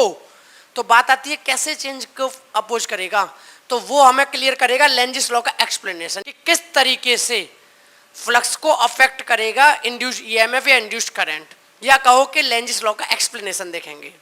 क्लियर है? आई होप यहाँ तक आपको वीडियो में सारे कॉन्सेप्ट क्लियर हो गए होंगे। फिर भी कोई डाउट हो तो आप कमेंट करके बता देना, ठीक है। आज के टॉपिक में अपन बात करेंगे लेंजिस लॉ के एक्सप्लेनेशन की। तो देखो, जैसे कि हमने लास्ट वीडियो में हमने डिस्कस किया था कि लेंजिस लॉ ने अपन को क्या बोला था। लेंजिस लॉ में मैं ये बताया गया था, जो ईएमएफ इंड्यूस्ड होता है मैग्नेटिक फ्लक्स के चेंज होने की वजह से, तो जो मैग्नेटिक फ्लक्स से चेंज होने की वजह से ईएमएफ इंड्यूस्ड होता है, वो अपोज करता है उस मैग्नेटिक फ्लक्स के चेंज होने को। लेकिन वहां ये क्लियर नहीं हो पा रहा था किस तरीके से चेंज करता है, कैसे काम करता है कि वो चेंज हो जाए। तो वो सारी चीजें हम एक्सप्लेनेशन ऑफ लेंजिस लॉ के अंदर बहुत अच्छे से समझ पाएंगे कि किस तरीके से वो मैग्नेटिक फ्लक्स को ही क्या करने लगता है, अपोज करने लगता है, जो ईएमएफ इंड्यूस हुआ है। लेंजिस लॉ का एक्सप्लेनेशन, तो 1833 में एक जर्मन फिजिसिस्ट थे Heinrich length, gave a general law for determining the direction of the induced EMF. तो ये वाली बात तो हम पिछली वीडियो में ही कर चुके हैं कि जो लेंजिस लॉ है उसने हमें इंड्यूस्ड ईएमएफ का डायरेक्शन बताया था, ठीक है भाई। And hence that of induced current in a circuit, यानी जो इंड्यूस्ड करंट हो रहा है उसका डायरेक्शन बताया था। ये वाली बात तो हम पिछली वीडियो में भी ऑलरेडी कर चुके हैं। आगे Lenz's law states that the direction of the induced current in a circuit. Lenz's law ये कहता है कि जो इंड्यूस्ड करंट का डायरेक्शन है वो इस तरीके से इंड्यूस्ड होता है, such that it oppose the cause of the change which produces it. यानी लेंजिस लॉ कह रहा है कि जो आपका करंट इंड्यूस्ड हुआ है उसका डायरेक्शन इस तरीके से डिसाइड होगा कि जो इंड्यूस्ड करंट है वो उसी को अपोज करेगा जिसकी वजह से वो प्रोड्यूस हुआ है। यानी मैग्नेटिक फ्लक्स के चेंज होने को अपोज करेगा कौन, इंड्यूस्ड करंट। तो ये वाली बात तो यहां तक पता थी, लेकिन इसी का तो एक्सप्लेनेशन समझना भाई कैसे करता है। तो अब बात करते हैं इसकी कि किस तरीके से करता है। कि direction of induced current when a magnetic moves away from a coil. देखो दो ही काम हो सकते हैं, ये कॉइल है स्टेशनरी, या तो मैग्नेट को पास लेकर आओ तो अपन का मैग्नेटिक फ्लक्स चेंज होगा, और मैग्नेटिक फ्लक्स चेंज होगा तो ईएमएफ इंड्यूस्ड होगा। और हमने क्या बात की थी कि ईएमएफ इंड्यूस्ड जो होता है वो इस मैग्नेटिक फ्लक्स को अपोज करता है। तो बात करते हैं कैसे अपोज करेगा। नंबर 1 है कि direction of induced current when a magnetic moves away from the coil. अब एक काम करो, ये कॉइल स्टेशनरी है, ठीक है, 3D फिगर है, ये कॉइल ऐसे है, ठीक है। तो कॉइल अपन की स्टेशनरी है, हम मैग्नेट को दूर लेके जा रहे हैं, हम मैग्नेट को दूर ले जा रहे हैं। तो सीधी सी बात है कि मैग्नेट के दूर जाने की वजह से, जब ये मैग्नेट कहां जाएगी, इस तरफ जाएगी, तो मैग्नेट के दूर जाने की वजह से क्या होगा, मैग्नेटिक फ्लक्स में चेंज होगा। तो जब ये मैग्नेट इस तरफ जाएगी तो मैग्नेटिक फ्लक्स में चेंज हुआ, मैग्नेटिक फ्लक्स में चेंज होने की वजह से इसके अंदर करंट इंड्यूस होगा। लेकिन फिर वही सवाल है, डायरेक्शन क्या होगा। तो बात करते हैं कि अभी अभी हमने क्या सुना था, हमने सुना था कि जो ईएमएफ इंड्यूस्ड हुआ है या करंट इंड्यूस्ड हुआ है वो मैग्नेटिक फ्लक्स को अपोज करेगा, यानी मैग्नेटिक फ्लक्स बदलेना। तो देखो मैग्नेटिक फ्लक्स को अपोज कैसे करेगा, ध्यान से समझना। ये इधर जा रहा है, ये क्या है, नॉर्थ पोल। अब ये क्या करेगा, पीछे जाने की वजह से मैग्नेटिक फ्लक्स बदल रहा है, ध्यान से समझना। मैग्नेट के पीछे जाने की वजह से मैग्नेटिक फ्लक्स बदल रहा है। तो अगर हम मैग्नेट को पीछे जाने से रोक लें तो मैग्नेटिक फ्लक्स नहीं बदलेगा, और मैग्नेटिक फ्लक्स नहीं बदलेगा तो यही तो बात हो रही थी कि जो ईएमएफ इंड्यूस्ड हुआ है वो नहीं चाहता कि मैग्नेटिक फ्लक्स बदले। बात समझ आ गई कि भैया सीधी सी बात है, जब आप मैग्नेट को इस कॉइल से दूर ले जा रहे थे, इस कॉइल से मैग्नेट को दूर लेकर जा रहे थे, इसीलिए तो मैग्नेटिक फ्लक्स बदल रहा था। और जो ईएमएफ इंड्यूस्ड हुआ है वो यही नहीं चाहता कि मैग्नेटिक फ्लक्स बदले, तो ये क्या करेगा, इसको रोकने की कोशिश करेगा कि नहीं भाई पीछे मत ले जाओ, क्योंकि पीछे लेके जा रहे हो, फ्लक्स बदल रहा है, फ्लक्स बदल रहा है तो ईएमएफ इंड्यूस हो रहा है या करंट इंड्यूस हो रहा है। तो ये क्या करेगा, ये इसका नॉर्थ पोल है, तो यहां पर आपका साउथ पोल आ जाएगा। क्या आ जाएगा, साउथ पोल। पहले यहां तक अच्छे से बताओ समझ आया कि नहीं आया, फिर उसके बाद बाकी बातें बाद में करूंगा। यहां साउथ पोल क्यों आया, समझ गए ना, क्योंकि ये मैग्नेट दूर जाने की वजह से मैग्नेटिक फ्लक्स चेंज हो रहा था, और ये ईएमएफ मैग्नेटिक फ्लक्स का चेंज होने नहीं देना चाहता। तो ये चाहेगा कि ये पीछे ना जाए, और एक ही कंडीशन पॉसिबल है, पीछे ना जाए, इसको साउथ बनना पड़ेगा ताकि साउथ नॉर्थ को अट्रैक्ट करे और पीछे ये ना जा पाए, और पीछे नहीं जा पाएगा तो मैग्नेटिक फ्लक्स नहीं बदलेगा, मैग्नेटिक फ्लक्स नहीं बदलेगा तो ईएमएफ इसको अपोज कर पाएगा। बात क्लियर हो गई अच्छे से। तो अभी बस इतना कॉन्सेप्ट समझा रहा हूं कि यहां पर पोल कौन सा आता है, करंट का डायरेक्शन अभी बताऊंगा। एक और केस सुनो इसी वाले में, अगर यही मैग्नेट नॉर्थ और साउथ अगर ये पास लेकर आऊं क्या लेकर आओ, उसके पास लेकर आओ। तो अगर इसको पास लाओगे तो भाई जब मैग्नेट को कॉइल के पास लाओगे तो सीधी सी बात है क्या होगा, मैग्नेटिक फ्लक्स में चेंज होगा। लेकिन ईएमएफ जो इंड्यूस हुआ वो क्या नहीं चाहता कि मैग्नेटिक फ्लक्स में चेंज ना हो, तो ये क्या कहेगा कि भैया मैग्नेट को पास मत आने दो, मैग्नेट को पास मत आने दो, क्योंकि मैग्नेट के पास आने की ही वजह से मैग्नेटिक फ्लक्स बदल रहा है और ईएमएफ इंड्यूस हो रहा है। तो ये इसको अपोज कैसे करेगा, पास नहीं आने देगा। अब ये नॉर्थ पोल पास ना आए तो ये क्या करे, ये एक काम करेगा कि यहां पर जो ये अपन का कॉइल है ये नॉर्थ बना लेगा इसके लिए, ताकि नॉर्थ रिपेल करे। बात क्लियर है कि नहीं? अगर पोल समझ में आ गए फिर तो ओवर, खत्म, ठीक है, फिर समझ आ जाएगा। तो अगर दूर जा रहा है, मैग्नेट दूर जा रहा है, तो ये चाहेगा कि ये दूर ना जाए, क्योंकि दूर जाने की वजह से मैग्नेटिक फ्लक्स बदल रहा है। तो दूर जा रहा था तो इसने साउथ पोल अपने उसमें ले लिया, अपनी तरफ साउथ पोल ले लिया, ताकि ये इसको अट्रैक्ट करे, दूर ना जाने दे। लेकिन जब हम इसको पास ला रहे थे तो फ्लक्स चेंज हो रहा, तो इसने पकड़ लिया कि भैया फ्लक्स चेंज हो रहा पास आने की वजह से, तो इसको पास मत आने दो, इसको दूर भेजो। तो दूर भेजने के लिए क्या करना पड़ेगा, नॉर्थ पोल लेना पड़ेगा, ताकि नॉर्थ नॉर्थ रिपेल कर सके। यहां तक बात बिल्कुल अच्छे से क्लियर है। अब याद करो क्लॉक फेस रूल। आपको एक बात बता देता हूं, पता है मेरे चैनल यानी मास्टर जी फिजिक्स वाले पर भाई इकलौता एक ऐसा टॉपिक है क्लॉक फेस रूल जो यूट्यूब पे टॉप पे आता है, वरना चाहो तो चेक कर लो। सिर्फ इतना लिखोगे ना क्लॉक फेस रूल, आपका भाई पहले या दूसरे नंबर पे आता है, ज्यादा से ज्यादा तीसरे नंबर पे मिलूंगा। बस सिर्फ क्लॉक फेस रूल, कुछ नहीं लिखना पीछे मास्टर जी फिजिक्स वाले क्लॉक फेस रूल, कुछ नहीं लिखना।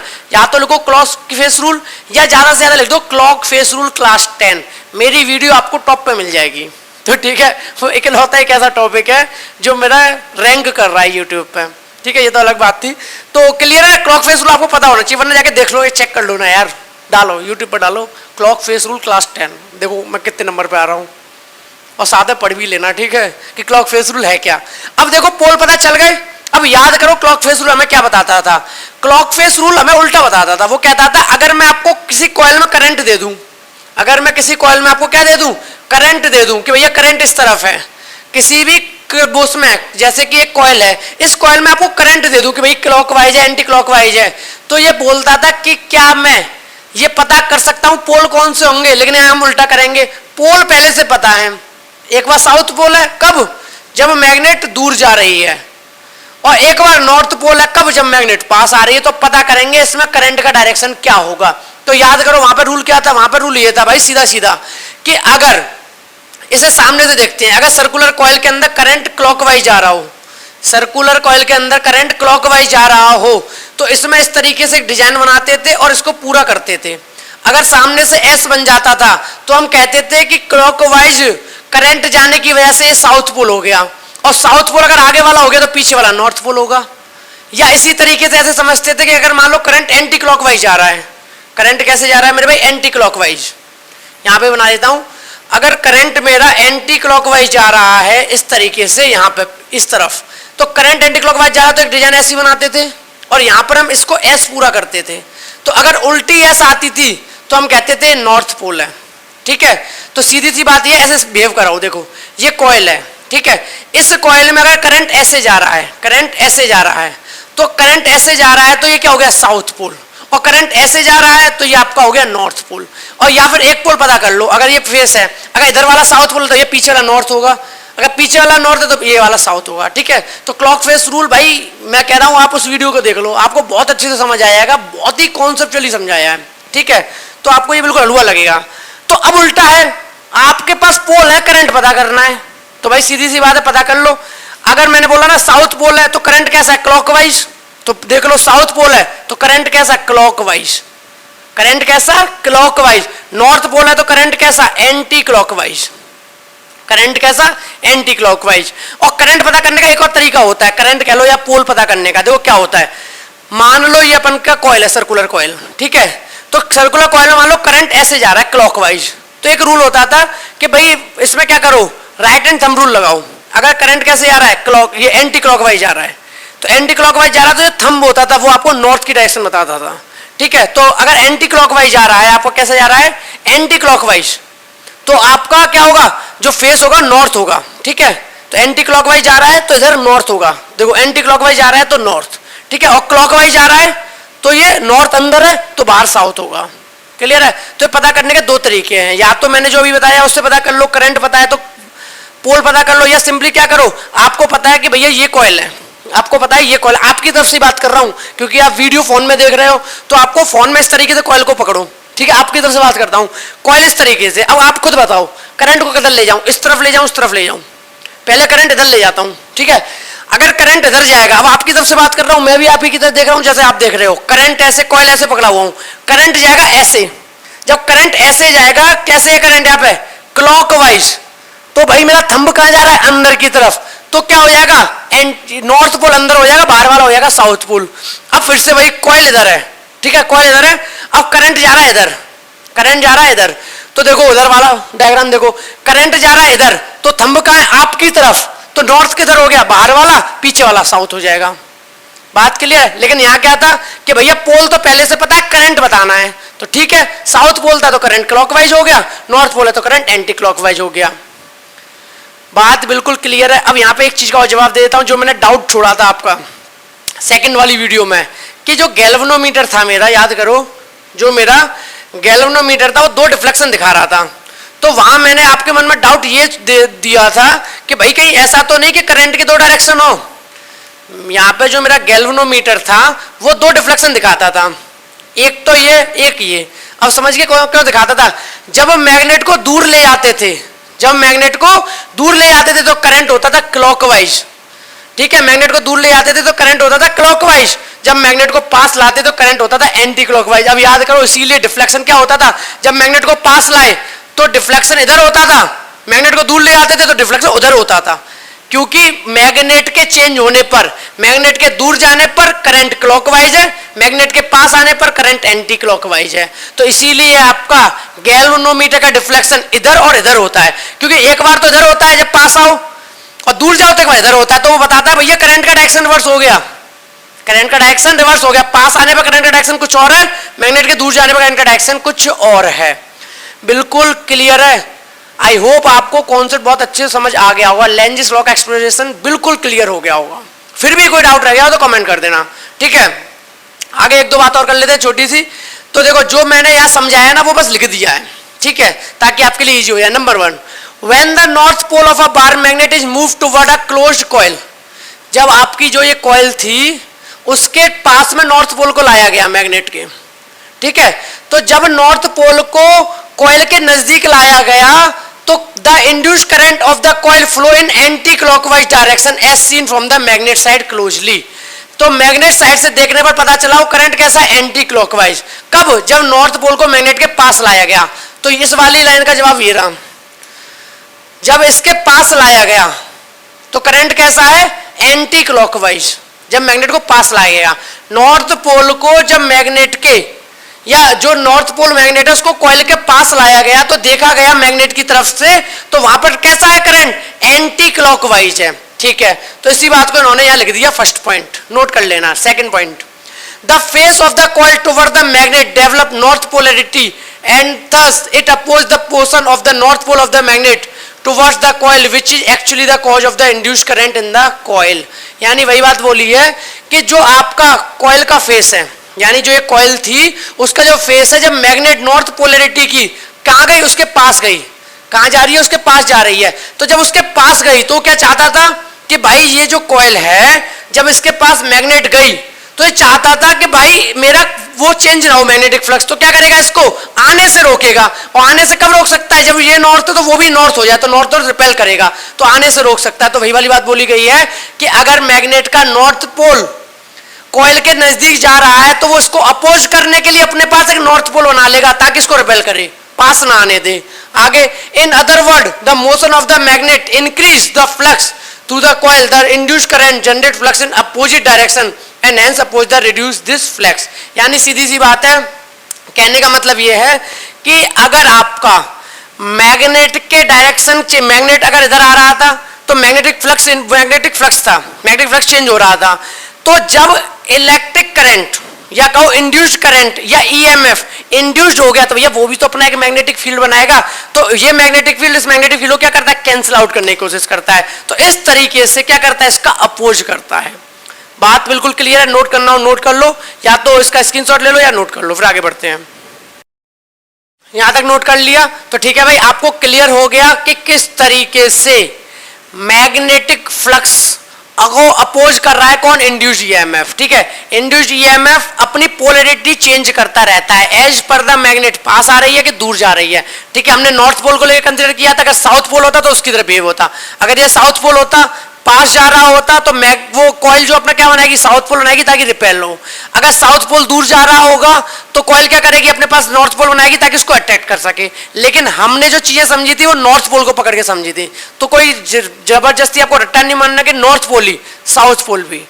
क्लियर है? तो इस तरीके से लेंजिस लॉ में हमने समझा कि जब भी अपन का मैग्नेटिक फ्लक्स चेंज होता है और मैग्नेटिक फ्लक्स के चेंज होने की वजह से जो करंट इंड्यूस होता है या जो ईएमएफ इंड्यूस होता है, वो इंड्यूस्ड ईएमएफ उस मैग्नेटिक फ्लक्स को ही अपोज करता है जिसकी वजह से वो इंड्यूस हुआ है, और किस तरीके से करता है वो भी अपन ने बहुत अच्छे से समझ लिया है। क्लियर है? आज अपन बात करेंगे मोशनल ईएमएफ की फ्रॉम फैराडेज लॉ। तो देखो फैराडेज लॉ तो ऑलरेडी आपने पढ़ रखा है कि फैराडेज लॉ में बताया था कि इलेक्ट्रोमैग्नेटिक इंडक्शन क्या होता है, और साथ में ये बताया था कि उसका मैग्नीट्यूड कितना होता है जो ईएमएफ इंड्यूस होता है। आज हम पढ़ेंगे मोशनल ईएमएफ। तो जैसा नाम से समझ में आ रहा है कि ईएमएफ और मोशन इसका कुछ रिलेशन है, तो बिल्कुल सही बात है। इसमें अपन क्या करेंगे कि जो ईएमएफ प्रोड्यूस होगा या जो ईएमएफ इंड्यूस होगा वो किसी मोशन की वजह से होगा। तो मोशनल ईएमएफ को बहुत अच्छे से अपन इसको डिस्कस करेंगे, motional EMF from Faraday's law. तो इसमें क्या होता है, इसके अंदर अपन the EMF induced across the end of a conductor, कोई भी एक कंडक्टर है उसके एंड्स पर ईएमएफ इंड्यूस होगी। Okay, due to its motion in a magnetic field, उसका मोशन होने की वजह से मैग्नेटिक फील्ड में, यानी एक कंडक्टर है उसके एंड्स पर ईएमएफ इंड्यूस होगी। क्यों? क्योंकि उसका मोशन किसी मैग्नेटिक फील्ड में हो रहा है और इसके मोशन की वजह से ईएमएफ इंड्यूस हो रही है, तो हमने इसे क्या नाम दिया, मोशनल ईएमएफ। अब होता कैसे है ये, वो अच्छे से डिस्कस करते हैं कि भाई किस तरीके से तो इसका मोशन होता है और कैसे इसमें ईएमएफ इंड्यूस होती है। ये तो क्लियर हो गया कि कंडक्टर को मैग्नेटिक फील्ड में मोशन कराएंगे। अब कैसे कराएंगे वो आगे अपन समझेंगे। तो consider a conductor PQ of length L। आप किसी कंडक्टर को मान लो जिसकी लेंथ L हो, कंडक्टर को नाम दे दिया PQ, यानी एक एंड P है एक एंड Q है। Okay, free to move on U shaped conducting rail situated in a uniform and time independent magnetic field. यानी आपका एक कंडक्टर है PQ जिसकी लेंथ L है, उसको यू शेप्ड कंडक्टिंग रेल में रखा हुआ है। अब आपको मन में आ रहा होगा कि यू शेप्ड कंडक्टिंग रेल कैसी और कहां रखा है। तो पहले मैं आपको डायग्राम दिखाता हूं, फिर ये वाली बात बोलूंगा तो आपको और अच्छे से समझ में आएगा। पहले पूरा पढ़ लो चाहे, ठीक है। Independent field directly normally into the plane of paper. देखो डायग्राम में ये है, ध्यान से इस डायग्राम को देखना। देखो क्या हो रहा है, मैग्नेटिक फील्ड इसमें अंदर की तरफ जा रही है, इसमें देखो क्रॉस बने हुए हैं। ये क्रॉस आपको क्या बता रहे हैं, ये क्रॉस आपको बता रहे हैं मेरे भाई कि मैग्नेटिक फील्ड किधर है, अंदर की तरफ है। क्योंकि आप जानते हो डॉट अगर होता तो ये बताता मैग्नेटिक फील्ड बाहर की तरफ। तो समझ गए मैग्नेटिक फील्ड कैसा है, इमेजिन करो। मैग्नेटिक फील्ड ऐसे अंदर की तरफ जा रही है, मैग्नेटिक फील्ड ऐसे अंदर की तरफ जा रही है, मैग्नेटिक फील्ड अंदर की तरफ, मैग्नेटिक फील्ड अंदर की तरफ। क्लियर है? अब ऐसे जा रही है। अब एक कंडक्टर है PQ, ठीक है। अब मैग्नेटिक फील्ड लाइन का अंदर और कंडक्टर है ये PQ। इमेजिन करना, मैग्नेटिक फील्ड लाइन ऐसे बोर्ड की तरफ, मैग्नेटिक फील्ड लाइन ऐसे बोर्ड की तरफ, मैग्नेटिक फील्ड लाइन ऐसे बोर्ड की तरफ, मैग्नेटिक फील्ड लाइन बोर्ड की तरफ, ठीक है। एक कंडक्टर PQ में, अब इसका क्या कराएंगे, मोशन कराएंगे। किसमें, मैग्नेटिक फील्ड में। मैग्नेटिक फील्ड कहां है, एक लाइन जो कि इधर से आ रही है बोर्ड में जा रही है, उधर से आ रही है बोर्ड में जा रही है। तो काफी सारी लाइन है, 1 2 3 4, फिर इसी तरीके से नीचे भी 1 2, ठीक है। तो एक बॉक्स सा बन गया पूरा, समझ रहे हो ना, एक अच्छा क्यूब या क्यूबॉइड बन गया। इसमें अंदर की तरफ जा रही है। क्लियर? अब उन्होंने क्या बोला था कि consider a conductor of length L और कंडक्टर नाम क्या था PQ। तो देखो कंडक्टर है आपका ये, आपका कंडक्टर ये है, ठीक है, आपका कंडक्टर ये है। ओके, और आपका कंडक्टर PQ जिसकी लेंथ कितनी है L। तो अगर इस कंडक्टर की लेंथ L है तो क्या मैं कह सकता हूं ये वाली लेंथ भी L होगी, ठीक है। यानी जितना ये है उतनी ही कंडक्टर की लेंथ है PQ। यहां तक बात समझ आ गई? आपने कंडक्टर लिया, ठीक है, PQ, जिसकी लेंथ L। अब उन्होंने क्या बोला था कि इसको प्लेस किया गया है किस पे, यहां बोला गया था कि move on a you shaped conducting rail, move on, जो ये मूव किया जाएगा कंडक्टर कहां किया जाएगा, यू शेप्ड कंडक्टिंग रेल पर। तो यू शेप्ड कंडक्टिंग रेल आपकी ये वाली है, ये है आपकी यू शेप। देखो यू बना नहीं बना भाई, यू क्या होता है, ऐसे तो यू बनता है, तो देखो ये यू बनता नहीं बनना, ये क्या बन गया यू। तो यू शेप कंडक्टिंग रेल है, कैसी रेल है, कंडक्टिंग, यानी इससे करंट फ्लो कर सकता है। तो यू शेप कंडक्टिंग रेल पर इस कंडक्टर को मूव किया जाएगा, यानी ये कंडक्टर को उठा के यहां रख सकते हो, यहां कर सकते हो, यहां कर सकते हो। डायग्राम अच्छे से क्लियर हो गया, फिर से समझा देता हूं। मैग्नेटिक फील्ड अंदर की तरफ है, एक कंडक्टर P2 है जो यू शेप रेल पर रखा हुआ है, और ये कंडक्टर P2 क्या कर सकता है, मूव कर सकता है। कंडक्टर P2 क्या कर सकता है, मूव कर सकता है। मैंने मान लिया कंडक्टर अभी यहां से x डिस्टेंस पर है, कितने डिस्टेंस पर, x, और जो कंडक्टर की लेंथ है वो L है, या कह लो इस एरिया की लेंथ L है, वो आपकी चॉइस है, ठीक है। तो इसे लेंथ बोल दो तो इसे ब्रेथ बोल दो, इसे लेंथ बोलो तो इसे ब्रेथ बोल दो, उसमें कोई भी प्रॉब्लम नहीं है। डायग्राम बहुत अच्छे से क्लियर हो गया मेरे भाई। मैग्नेटिक फील्ड, ठीक है, मैग्नेटिक फील्ड क्या है, अंदर की तरफ, कंडक्टर PQ कहां रखा है, यू शेप रेल पर। अब यू शेप रेल में कैसे रखा है कि इसको मूव करा सकते हो, यहां देखो लिख भी दिया, v वेलोसिटी से मूव कराएंगे, ठीक है, v वेलोसिटी से मूव कराएंगे। और यहां से यहां तक का डिस्टेंस कितना है, x, यानी जो आपका कंडक्टर रखा हुआ x डिस्टेंस में, ये लेंथ है x। क्लियर है, यानी इस डायग्राम को बना लो, फिर आगे बढ़ते हैं, ठीक है। बनाओ डायग्राम, डायग्राम बना लिया भाई, ठीक है। अब देखो आगे क्या है, अब आगे हमसे बोला गया है कि the conductor P2 is moved inward with speed v। अब जो आपका कंडक्टर है जो कि P2 है उसको कहां मूव करा है, इनवर्ड, अंदर की तरफ, कितनी स्पीड से, v स्पीड से। As the conductor slide towards left, आपका कंडक्टर कहां स्लाइड कर रहा है, towards left, the area of the rectangular loop PQRS decreases. यानी अगर आपका जो कंडक्टर है PQ, आपका जो ये कंडक्टर है PQ अगर v वेलोसिटी से लेफ्ट अंदर की तरफ मूव कराया जाए तो क्या ये एरिया डिक्रीज नहीं होगा, मैं कॉमन सेंस से लगा साफ साफ दिख रहा है, अभी इतना एरिया है।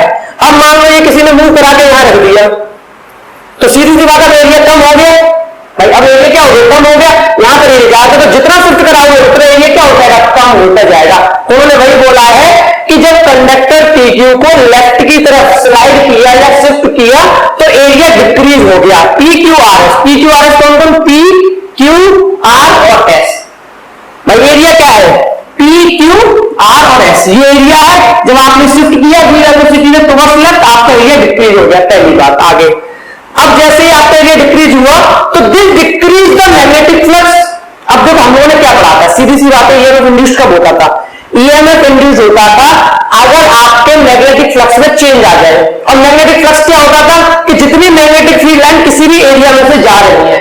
अब एक बात बताओ, अगर एरिया कम ज्यादा होगा, अगर एरिया कम ज्यादा होगा, मान लो एरिया हो गया ज्यादा, तो ज्यादा मैग्नेटिक फील्ड लाइन जाएगी, एरिया हो गया कम तो मैग्नेटिक फील्ड लाइन कम जाएगी। और मैग्नेटिक फील्ड लाइन का कम ज्यादा होगा मतलब क्या, मैग्नेटिक फ्लक्स का कम ज्यादा होना, और चेंज इन मैग्नेटिक फ्लक्स हमारा ईएमएफ होता था।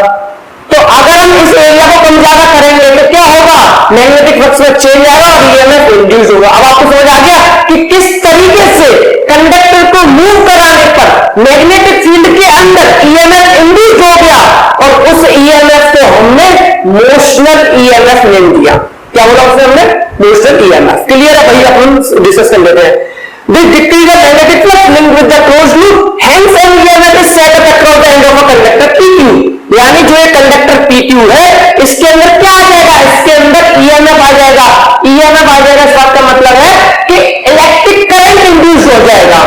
ठीक है, जैसे आपने इसको स्लाइड किया तो एरिया कम हुआ, एरिया कम हुआ तो मैग्नेटिक फील्ड लाइंस कम जाएगी, मैग्नेटिक फील्ड लाइंस कम जाएंगी तो मैग्नेटिक फ्लक्स कम होगा।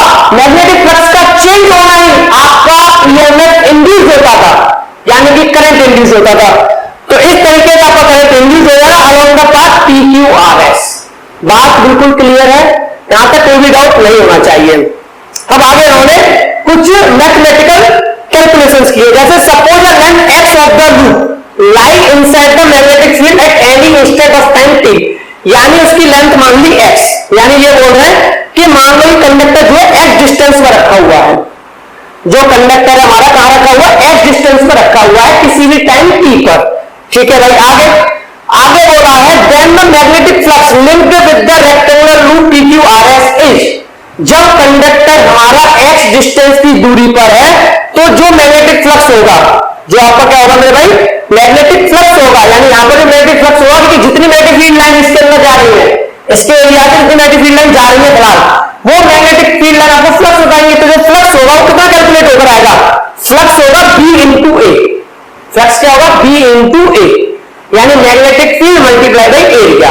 ठीक है, phi equals to B A cos theta होता है, वैसे तो फाइव कस टू क्या होता है, बी ए कॉस थीटा, लेकिन आपको पता है कि मैग्नेटिक फील्ड और एरिया वेक्टर क्या है आपका एक ही डायरेक्शन में, तो थीटा क्या हो जाएगा 0 और कॉस 0 क्या हो जाएगा 1, इसलिए फाइव कस टू क्या हो जाएगा बी ए, तो इसलिए उन्होंने सीधा फॉर्मूला यूज किया phi equals to B A, simple. तो उस टाइम पर फ्लक्स कितना होगा जब आपका कंडक्टर PQ x डिस्टेंस पर है, ठीक है भाई, तो फॉर्मूला होगा phi equals to B into A, यानी जितना मैग्नेटिक फील्ड लाइन जा रही है जितना उसका एरिया है। अब एरिया कैसे निकलेगा ध्यान से समझो कि भाई मैग्नेटिक फील्ड लाइन अंदर जा रही है, ये तो क्लियर हो गया बी है, ठीक है। अब बात आती है कि इसका एरिया कितना होगा, आप देख रहे हो ये एरिया क्या है, रेक्टेंगल बनना नहीं बनना, PQRS क्या एक रेक्टेंगल बनना नहीं बनना, और हम जानते हैं कि एरिया ऑफ रेक्टेंगल क्या होता है लेंथ इनटू ब्रेड्थ, तो अगर मान लो ये लेंथ है तो ये x हो गया, और अगर कहो ये ब्रेड्थ है तो ये l हो गया, तो क्या मैं कह सकता हूं कि जो इसका एरिया होगा, इसका जो एरिया होगा वो x इंटू l होगा, हाँ कि ना, किसी भी तरह डाउट तो नहीं है ना, एरिया कितना हुआ x इंटू l, तो भाई हमारा x इंटू l तो फाइव कस टू आ गया BXL या BLX, फाइव कस टू आ गया BLX। यहां तक बात बिल्कुल अच्छे से क्लियर है, यानी अभी जब आपका कंडक्टर PQ, यानी अभी जब आपका कंडक्टर PQ x डिस्टेंस की दूरी पर रखा हुआ है तो हमने देखा मैग्नेटिक फ्लक्स कितना है BLX, बात क्लियर है बिल्कुल, ओके। अब मैग्नेटिक फ्लक्स हमें पता चल गया यहाँ पे, अब हम जानते हैं कि अकॉर्डिंग टू फैराडेज लॉ के हिसाब से इलेक्ट्रोमैग्नेटिक इंडक्शन क्या होता था कि फैराडे लॉ ने बताया था कि इलेक्ट्रोमैग्नेटिक इंडक्शन जो होता है उसमें जो ईएमएफ इंड्यूस होता है वो उसका मैग्नीट्यूड किसके ऊपर होता था d∅dt, क्या होता था d∅dt, और नेगेटिव साइन क्या होता था कि जितना मैग्नेटिक फ्लक्स में चेंज होगा उसके जो ईएमएफ इंड्यूस हो रहा है वो अपने कॉज को ही अपोज करेगा, यानी जिसकी वजह से भी वो मैग्नेटिक फ्लक्स चेंज हो रहा है उसको क्या करेगा अपोज करेगा, तो E इक्वल टू d/dt। और अभी भी हमने क्या देखा कि E इक्वल टू d/dt। अब एक बात बताओ फाई की वैल्यू बताओ, फाई की वैल्यू क्या है, फाई की वैल्यू है BLX, तो पुट कर दो भाई, फाई की वैल्यू जैसे पुट करोगे BLX। अब देखो ध्यान से, अब इसमें क्या क्या कांस्टेंट है तो बाहर निकाल दो, B मैग्नेटिक फील्ड कांस्टेंट है बाहर निकाल दो, L की बात कर लेते हैं, L हमारा कांस्टेंट है भाई L, ये तो बदल ही नहीं सकता ना, क्या X हमारा कांस्टेंट है भाई, X तो कांस्टेंट नहीं है, क्यों नहीं है, क्योंकि जब ये कंडक्टर इधर आ जाएगा तो ये डिस्टेंस रह जाएगा ये, तो X होगी ना डिस्टेंस, X तो बदलेगा, अगर इसको इधर शिफ्ट करोगे तो X कम होगा, इधर शिफ्ट करोगे तो X ज्यादा होगा, यानी L कांस्टेंट है बट X कांस्टेंट नहीं है, और B तो कांस्टेंट है मैग्नेटिक फील्ड, ठीक है भाई। तो इस हिसाब से हमने B को बाहर निकाल दिया और L को बाहर निकाल दिया, तो B और L जैसे बाहर निकाला तो अंदर का dx/dt, B और L बाहर निकालोगे तो क्या बचेगा BL dx/dt। यहां तक बात बिल्कुल अच्छे से क्लियर है, तो BL dx/dt बचा। अब देखो माइनस साइन क्यों आया, क्योंकि माइनस साइन तो फॉर्मूला चला रहा है, E = -d/dt, फाई की जगह BLX लगाया, इसमें से B कांस्टेंट, इसमें से अपन का और क्या कांस्टेंट L कांस्टेंट, B और L बाहर निकाला, अंदर बचा dx/dt। यहां तक बात बिल्कुल क्लियर है। अब देखो ध्यान से E = BL, अब dx/dt क्या होगा dx/dt, अब देखो ध्यान से समझना डायग्राम के हिसाब से, dx/dt जो है मेरे भाई, एक बात बताओ dx यानी x क्या है डिस्टेंस, अगर ये जो है PQ चल रहा है तो मैं कहूंगा भैया x डिस्टेंस पर है, पास आ गया भैया डिस्टेंस कम हो गया, और पास आ गया भैया डिस्टेंस और कम हो गया, इधर चलेगा डिस्टेंस ज्यादा, तो मैं क्या कह सकता हूं कि डिस्टेंस है और नीचे टाइम है, तो याद करो डिस्टेंस अपॉन टाइम क्या होता है स्पीड, भाई ये फॉर्मूला होता है कि नहीं होता, स्पीड इक्वल टू क्या होता है, स्पीड इक्वल टू होता है distance upon time, distance upon time.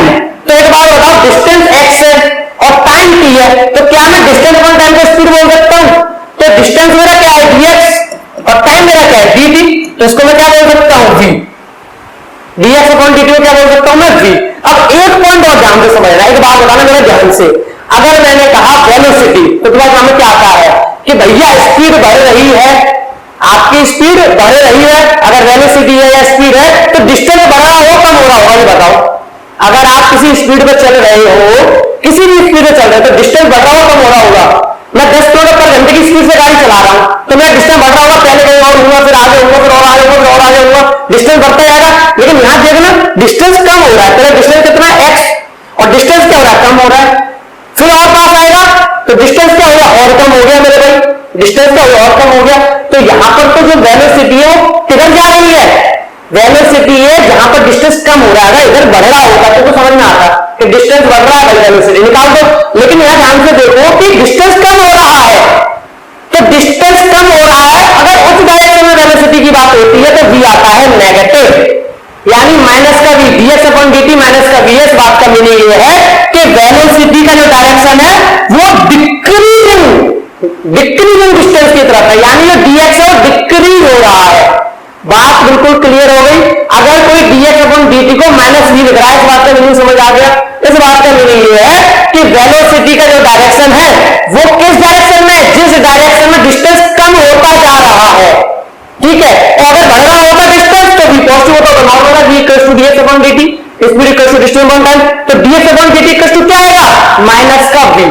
क्यों, क्योंकि आपका डिस्टेंस डिक्रीज हो रहा है वेलोसिटी के डायरेक्शन में, और डिस्टेंस डिक्रीज हो रहा है तो माइनस का v। अब देखो ध्यान से, dx अपॉन dt को क्या लिखूंगा, माइनस का v। अब देखो माइनस का bl और इधर आ गया माइनस का v। अब देखो दो माइनस और माइनस इंटू माइनस क्या आता है प्लस, इसीलिए देखो क्या हो गया blv, तो E इक्वल्स टू blv आया पॉजिटिव का।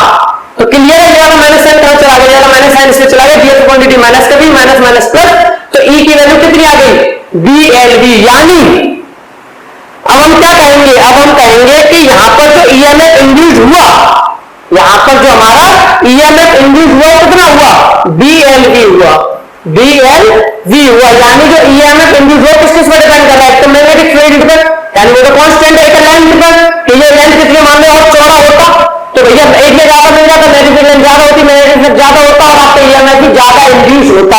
और किस पर डिपेंड कर रहा है, वेलोसिटी पे। किस पर डिपेंड कर रहा है, वेलोसिटी में, टाइम पर भी डिपेंड करेगा और डिस्टेंस में भी। अगर कम हुआ डिस्टेंस तो ऐसा नहीं सिर्फ कम हुआ डिस्टेंस उसके साथ देखेंगे ये एरिया कम हो गया, ईएमएफ कम होगा, ये भी देखना पड़ेगा कितने टाइम में कम हुआ। इसीलिए किस पर डिपेंड करेगा, v पर, वेलोसिटी पर। तो ईएमएफ आपका इंड्यूस हो गया। यहां तक सारी बातें बिल्कुल क्लियर है। अब एक बात और कर लेता हूं छोटी सी। अब ईएमएफ इंड्यूस हुआ तो मैं पता है कि भैया इस PQ कंडक्टर में आएगा करंट। अब बात आती है करंट का डायरेक्शन क्या होगा, क्यों, क्योंकि एक तो बंदा कह रहा है भैया करंट जाएगा ऊपर की तरफ और दूसरा बंदा कह रहा है भैया करंट जाएगा नीचे की तरफ। किसको सही मानूं भाई, PQ कंडक्टर में ईएमएफ इंड्यूस होते ही आपका ईएमएफ आ गया ना blv। अब आपका जैसे ईएमएफ इंड्यूस हुआ करंट आएगा, तो वही करंट का डायरेक्शन क्या होगा, समझ रहे। अब देखते हैं करंट का डायरेक्शन। करंट का डायरेक्शन पता करने के लिए लगाएंगे हम फ्लेमिंग का राइट हैंड रूल। क्या लगाएंगे, फ्लेमिंग का राइट हैंड रूल। फ्लेमिंग का राइट हैंड रूल क्या रखा, ध्यान से समझ लो। राइट हैंड ले लिया, अपनी फोर्थ फिंगर, मिडिल फिंगर और थंब, इसको इस तरीके से एडजस्ट करोगे तीनों परपेंडिकुलर हो।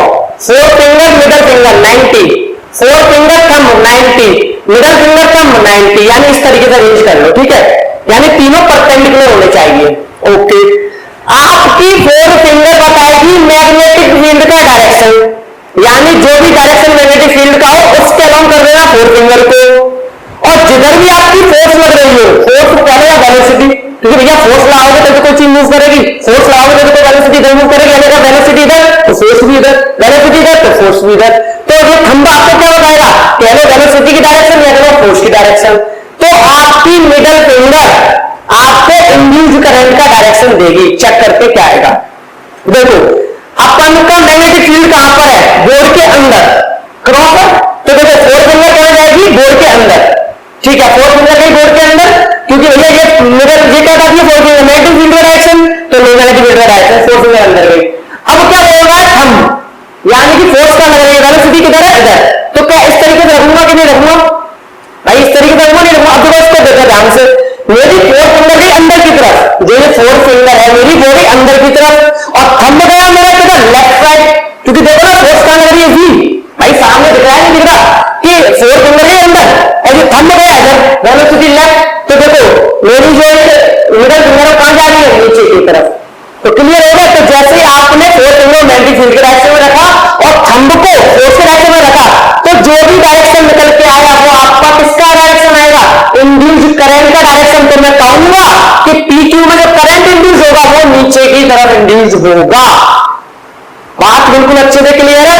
PQ में जो करंट इंड्यूस होगा नीचे की तरफ होगा, यानी यहां से आएगा तो यहां से यू जाएगा, क्योंकि ये कंडक्टिंग थी, तो यहां से यू जाएगा, यहां से यू जाएगा। तो देखो सीधे डायग्राम में बना हुआ आई का डायरेक्शन ये, क्योंकि ये नीचे आएगा फिर यहां जाएगा फिर यहां जाएगा, तो आई का डायरेक्शन बना हुआ है, यू जाएगा फिर यू। आपको पता चल गया करंट का डायरेक्शन क्या होगा, क्लियर है। तो आपको यहां पता चल गया कि मोशनल EMF कितना होगा, आपको पता चल गया मेरे भाई कि मोशनल EMF कितना होगा, और आपको पता चल गया कि मोशनल EMF की वजह से जो करंट इंड्यूस हुआ है उसका डायरेक्शन क्या होगा। यहां तक बिल्कुल क्लियर है, ठीक है। तो आई होप आपको कॉन्सेप्ट समझ आ गया होगा मोशनल EMF का, लेकिन फिर भी कोई डाउट रह गया हो तो आप मुझे कमेंट सेक्शन में कमेंट करके बता सकते हैं। आज अपन टॉपिक स्टार्ट करेंगे सेल्फ इंडक्शन।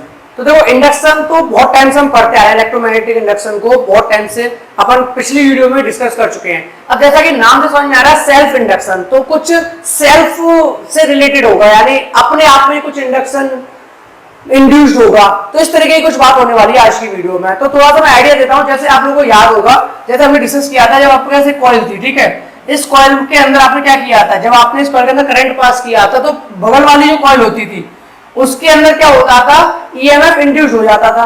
EMF इंड्यूस हो जाता था, क्यों हो जाता, क्योंकि इसमें करंट आता था, करंट आता था तो उसमें मैग्नेटिक फील्ड प्रोड्यूस करता था, और मैग्नेटिक फील्ड की वजह से वहां पर क्या हो जाता था, EMF इंड्यूस हो जाता था। लेकिन यहाँ पर बात है सेल्फ इंडक्शन की, यानी खुद ही करंट प्रोड्यूस करेगा, यानी जिस तरीके से करंट आ रहा है और इसी में इंडक्शन हो जाएगा।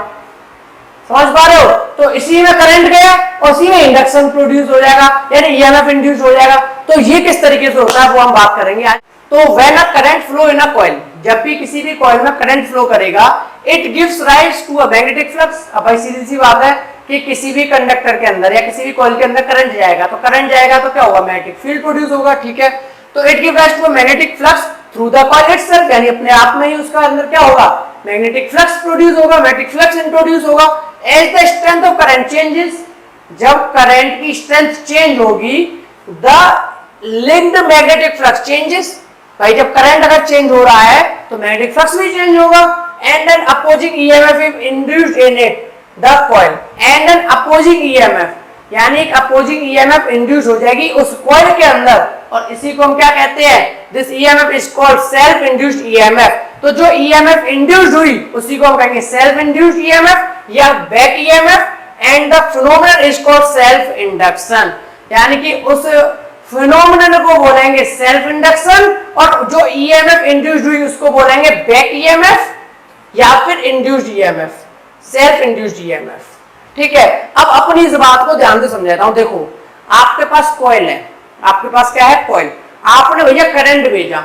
अब मुझे बात बताओ, जैसे किसी को करंट देते हो तो ऐसा तो होता नहीं है कि भैया एकदम से 10 एम्पीयर का करंट आ गया। भाई करंट भी धीरे धीरे बढ़ता है, हाँ बहुत कम समय में मैक्सिमम पहुंच जाता है, वो बात अलग है, लेकिन बढ़ता तो धीरे धीरे है। अब एक बात बताओ, जैसे ही कोई कॉइल है, मान लो ये कोई कॉइल है, ठीक है, अब इस कॉइल के अंदर जब करंट निकलेगा तो भाई वो एकदम से तो मैक्सिमम अपने पॉइंट पे पहुंच नहीं जाएगा। 10 एम्पीयर करंट हो, चाहे 5 एम्पीयर करंट हो, चाहे 4 एम्पीयर का करंट हो, मैक्सिमम पॉइंट पे तो एकदम पहुंच जाएगा। धीरे धीरे बढ़ता है, हालांकि बहुत कम समय में बढ़ जाता है, लेकिन बढ़ता तो धीरे धीरे है। अब एक बात बताओ, अगर करंट धीरे धीरे बढ़ेगा, यानी कि आई धीरे धीरे बढ़ेगा, तो क्या होगा, मैग्नेटिक फील्ड भी धीरे धीरे बढ़ेगा, और मैग्नेटिक फील्ड का कम या ज्यादा होना मैग्नेटिक फ्लक्स होता था। तो क्या मैं कह सकता हूं कि जब किसी भी कॉइल के अंदर हम करंट देते हैं तो मैग्नेटिक फ्लक्स चेंज होता है, हाँ कि ना भाई, मैग्नेटिक फ्लक्स तो चेंज होता है ना, क्यों, क्योंकि करंट जब धीरे धीरे बढ़ रहा है, तो करंट धीरे धीरे बढ़ रहा है तो मैग्नेटिक फील्ड होगा एकदम से बहुत ज्यादा बढ़ जाएगा, क्योंकि मैग्नेटिक फील्ड तो करंट की वजह से होता है।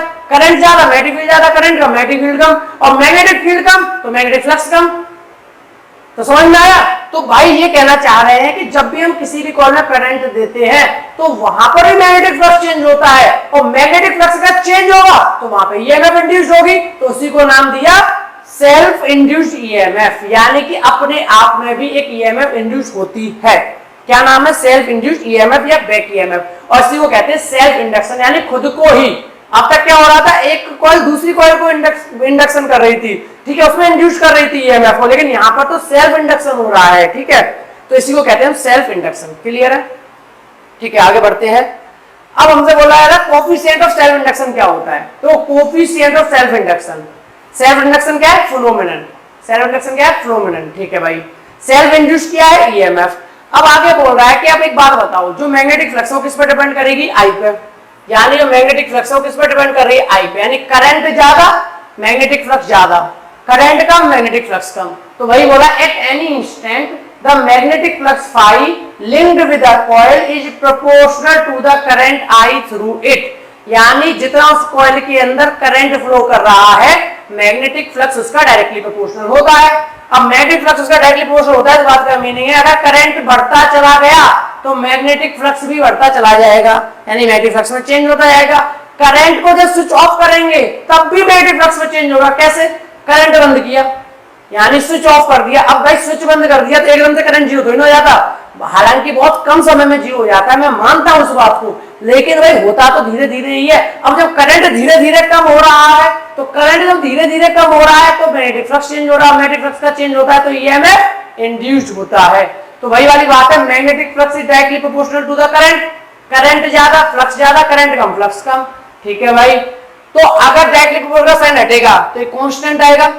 भाई ये तो फिजिक्स से हम जानते ही हैं कि जब भी डायरेक्टली प्रोपोर्शनल का साइन हटता है तो क्या आता है? डायरेक्टली प्रोपोर्शनल साइन इक्वल में चेंज होता है तो एक कांस्टेंट आता है जिसे हम कहते हैं कांस्टेंट ऑफ प्रोपोर्शनलिटी, जो कि एक जनरल नेम है, लेकिन उस कांस्टेंट ऑफ प्रोपोर्शनलिटी का भी कुछ ना कुछ नाम होता है। कभी रेजिस्टेंस होता था, कभी रेजिस्टिविटी होता था, तो यहां पर होगा coefficient of self induction, Li। यहां पर L क्या है? Where L is the constant of proportionality known as coefficient of self induction। Clear है? कोफिशिएंट ऑफ सेल्फ इंडक्शन क्या है? तो आगे भाई लिखा है where L is constant for the given coil and is called self inductance or more often simply inductance। यानी इसको क्या बोलते हैं? Self inductance. ठीक है, क्लियर रखना, सेल्फ इंडक्शन फिनोमेनन है, ये सेल्फ इंडक्टेंस है, इंडक्शन नहीं है। क्या है? इंडक्टेंस। तो L क्या हो गया? Self inductance. तो पहली बात तो क्लियर हो गई, सेल्फ इंडक्टेंस या कोफिशिएंट ऑफ सेल्फ इंडक्शन। ठीक है, वो इंडक्शन है, ये इंडक्टेंस है, इंडक्शन है, इंडक्टेंस है। ठीक है, कंफ्यूज नहीं होना। तो जो सेल्फ इंडक्टेंस है, कभी कभी इसे इंडक्टेंस भी बोल देते हैं, इंडक्टेंस का मतलब भी यही है। तो जो आपका सेल्फ इंडक्टेंस है वो क्या है? कांस्टेंट ऑफ प्रोपोर्शनलिटी है।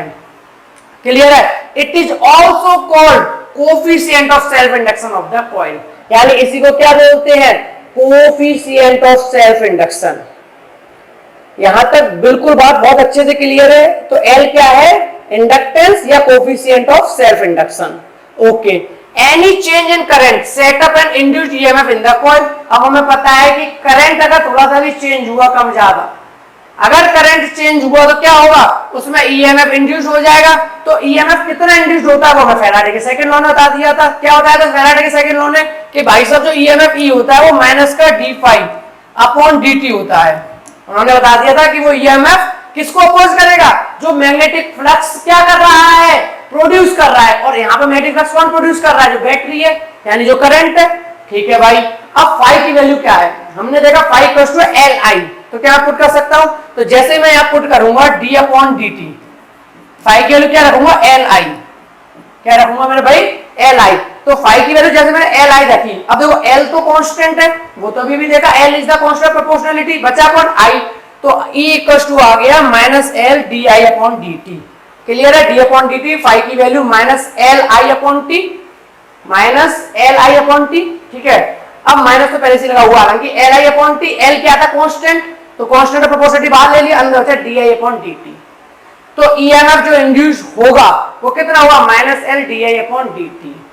यहां तक बिल्कुल क्लियर है? इसको या तो नोट कर लो या फिर इसका स्क्रीनशॉट ले लो। ठीक है, तो मैं बहुत बार बोलता हूं मेरे भाई, जब भी मेरी वीडियो आप देखो ना, मेरे सारे टॉपिक सीक्वेंस में चल रहे हैं। चैप्टर 1 हो गया, चैप्टर 2 हो गया, चैप्टर 3 हो गया, चैप्टर 4 हो गया, चैप्टर 5 हो चुका, चैप्टर 6 चल रहा है, सॉरी चैप्टर 5 आई थिंक ये वाला। क्लियर है? तो सीक्वेंस में सारे चैप्टर्स चल रहे हैं। तो भाई आप नोटबुक लेके बैठो और सीक्वेंस में नोट्स बनाते चलो। अगर कोई टॉपिक धोखे से रह गया या छूट गया तो मुझे बताओ कमेंट सेक्शन में कि सर ये वाला टॉपिक नहीं हुआ, उस पर मैं वीडियो बना दूंगा। ठीक है, तो इसीलिए आप नोटबुक लेके बैठो और फिर साथ के साथ नोट करते रहो, वो ज्यादा बेटर रहेगा, ठीक है। वरना स्क्रीनशॉट लेना, स्क्रीनशॉट ले लो, नोट करो, ठीक है। नोट कर लिया, यहाँ पे सारी बातें क्लियर हो गई कि जो ईएमएफ इंड्यूस होगा वो minus L D I upon D T होगा, या फिर जो फाई की वैल्यू वो एल आई होगी, क्लियर है। अब थोड़ा सा सेल्फ इंडक्टेंस की थोड़ी सी बात कर लेते हैं, जो सेल्फ इंडक्टेंस है इसके बारे में। जैसे आगे अगर हम बोला है कि आई की वैल्यू 1 रख दें, हम जानते हैं फाई कॉस टू क्या था हमारा एल आई, भाई निकला था नहीं निकला था, phi cos to L I कैसे निकला था कि जो फाई था वो किसके डायरेक्टली प्रोपोर्शनल था, आई के, और डायरेक्टली प्रोपोर्शनल का साइन हटा देते कांस्टेंट आया था जिसे हमने बोला था constant of proportionality known as the self inductance, तो ठीक है L.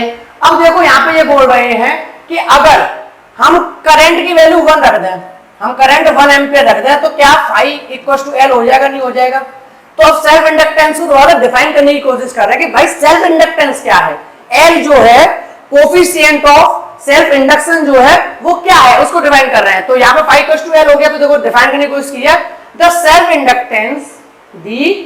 Inductance of a coil is numerically equal to the, जो सेल्फ इंडक्टेंस है कॉइल का वो न्यूमेरिकली इक्वल होगा मैग्नेटिक फ्लक्स के linked with the coil when a unit current flow through it. यानी अगर उस कॉइल के अंदर 1 एम्पियर का करंट फ्लो कर रहा है और उस 1 एम्पियर की करंट के फ्लो करने की वजह से जो मैग्नेटिक फ्लक्स होगा उसके न्यूमेरिकली इक्वल होगा सेल्फ इंडक्टेंस। तो भाई बोला है L equals to 5 when the self inductance of the coil is numerically equal to the magnetic flux linked with the coil when a unit current flow through it, यानी unit current flow कर रहा होगा। तो ये तो एक definition हो गई सेल्फ इंडक्टेंस की, बात क्लियर है। आगे अगर मैं बात करूं डी अपॉन डी टी को 1 रख लूं, एक और भी तो फॉर्मूला में भी हमने देखा कि भाई ईएमएफ क्या था, E equals to minus L D upon D T, E equals to क्या है माइनस का एल, ई इक्वल्स टू है माइनस का L D I upon D T. अब देखो ध्यान से, अगर D I upon D T 1 ampere हो जाए, अगर हमारा D I upon D T जो है D I upon D T 1 ampere हो जाए तो ई इक्वल्स टू एल हो जाएगा, ईएमएफ एल के इक्वल होगा। तो इसके फॉर्म में थोड़ा सा डिफाइन करने की कोशिश करते हैं। अगर if D I upon D T equals to 1 then E equals to L हो गया। तो देखो इसे कैसे डिफाइन करेंगे, the self inductance of a coil may be defined as, देखो एक तो ऊपर डिफाइन कर दिया सेल्फ इंडक्टेंस को in the term of magnetic flux, अभी सेल्फ इंडक्टेंस को डिफाइन कर रहे हैं in term of EMF induced, ठीक है। The self inductance of a coil may be defined as the induced EMF set up in the coil। Self inductance इस तरीके से डिफाइन किया जा सकता है जैसे वो इंड्यूस्ड ईएमएफ है कॉइल का, कब, due to a unit rate of change of current, अगर उसमें कितना चेंज ऑफ करंट आ रहा है, unit rate of change of current through it, यानी D I upon D T अगर 1 एम्पियर है यानी कि the rate of change of current, यानी D I upon D T जो है the rate of change of current अगर 1 ampere है तो हम कहेंगे सेल्फ इंडक्टेंस हमारे ईएमएफ इंड्यूस्ड के बराबर है। तो self inductance is defined as the EMF induced in a coil when the rate of change of current through it is 1 ampere या यूनिट, क्लियर है, ठीक है। 1 एम्पियर नहीं यूनिट बोलेंगे। तो D I upon D T क्या हो, unit हो आपका, तो उस केस में क्या होगा आपका, ये एम्पियर निकला हुआ, ठीक है, एम्पियर नहीं यूनिट हो। D I upon D T जब आपका यूनिट होगा तो आपका सेल्फ इंडक्टेंस यानी कि एल ईएमएफ के इक्वल होगा। यहां तक सारी बात बिल्कुल क्लियर है। आगे ऐसा यूनिट की बात की गई, ऐसा यूनिट ऑफ सेल्फ इंडक्टेंस, ऐसा यूनिट होती है हेनरी, ठीक है। सेल्फ इंडक्टेंस में जब भी बोला जाएगा 2 हेनरी 3 हेनरी, ठीक है। आगे 1 henry equals to 1 weber per ampere, एक और यूनिट है वेबर पर एम्पियर, डब्ल्यूबी पर एम्पियर, ठीक है, वेबर पर एम्पियर। तो दोनों इक्विवेलेंट यूनिट है, चाहे हेनरी में बात करो चाहे वेबर पर एम्पियर करो, इसलिए मैंने लिख भी दिया है 1 henry is equals to 1 weber per ampere. बिल्कुल क्लियर है, सेल्फ इंडक्टेंस क्लियर हो गया, कोफिशिएंट ऑफ सेल्फ इंडक्शन और सेल्फ इंडक्टेंस दोनों सेम है, क्लियर है, वो मैंने डिफाइन कर दिया, ठीक है। इसको नोट करना नोट कर लो या फिर स्क्रीनशॉट ले लो, फिर आगे बढ़ते हैं, ठीक है। नोट कर लिया हमने भाई, ठीक है। आगे एक छोटा सा पॉइंट है, डिफाइन 1 हेनरी। 1 हेनरी को डिफाइन करना हो तो 1 हेनरी को कैसे डिफाइन करेंगे, 1 हेनरी क्या है, अपन का इंडक्टेंस है, ठीक है। इंडक्टेंस क्या है, the self inductance of a coil is said to be 1 Henry.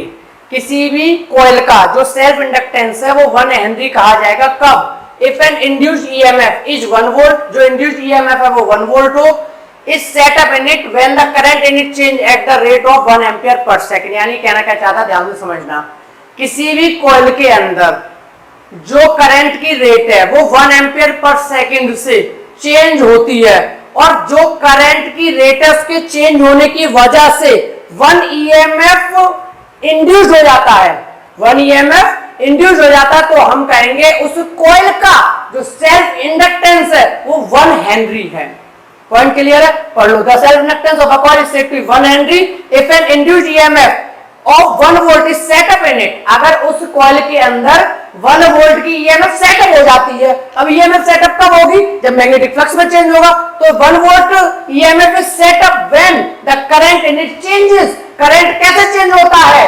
At the rate of 1 ampere per second. अगर 1 एम्पियर पर सेकेंड के करंट के चेंज होने की वजह से कॉइल के अंदर यूनिट ईएमएफ वोल्ट अगर इंड्यूस हो जाती है, तो हम कहेंगे उस कॉइल का सेल्फ इंडक्टेंस 1 हेनरी है। क्लियर है?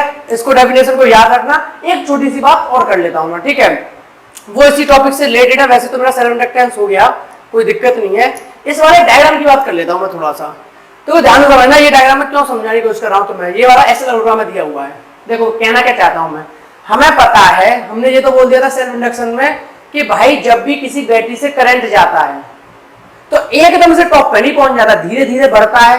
अगर करंट धीरे धीरे बढ़ता है तो भाई मैग्नेटिक फील्ड धीरे धीरे बढ़ेगा, मैग्नेटिक फील्ड धीरे धीरे बढ़ेगा, मैग्नेटिक फ्लक्स में चेंज आएगा, मैग्नेटिक फ्लक्स में चेंज आएगा तो ईएमएफ इंड्यूस होगा, ईएमएफ इंड्यूस होगा तो वो उसको अपोज करेगा जिसने मैग्नेटिक फ्लक्स में चेंज लाया था, यानी उस बैटरी के करंट को अपोज करेगा। क्योंकि भैया बैटरी का जो करंट है उसी की वजह से क्या हो रहा है, मैग्नेटिक फ्लक्स चेंज हो रहा है, तो मैग्नेटिक फ्लक्स को अपोज करेगा यानी कि उस करंट को अपोज करेगा। देखो ध्यान से समझना, क्लोजिंग स्विच, अगर मान लो मैं क्लोज कर रहा हूं स्विच को, क्लोजिंग स्विच का मतलब क्या होता है फिजिक्स के अंदर कि कनेक्ट करना। क्लोज करना मतलब ये नहीं कि हटाना, स्विच को क्लोज करने का मतलब है कि जब इसको कनेक्ट करेंगे, तो जब कनेक्ट करेंगे तो क्या होगा भाई, करंट जाएगा, बैटरी से करंट निकला तो देखो बैटरी करंट, ठीक है, ध्यान समझना।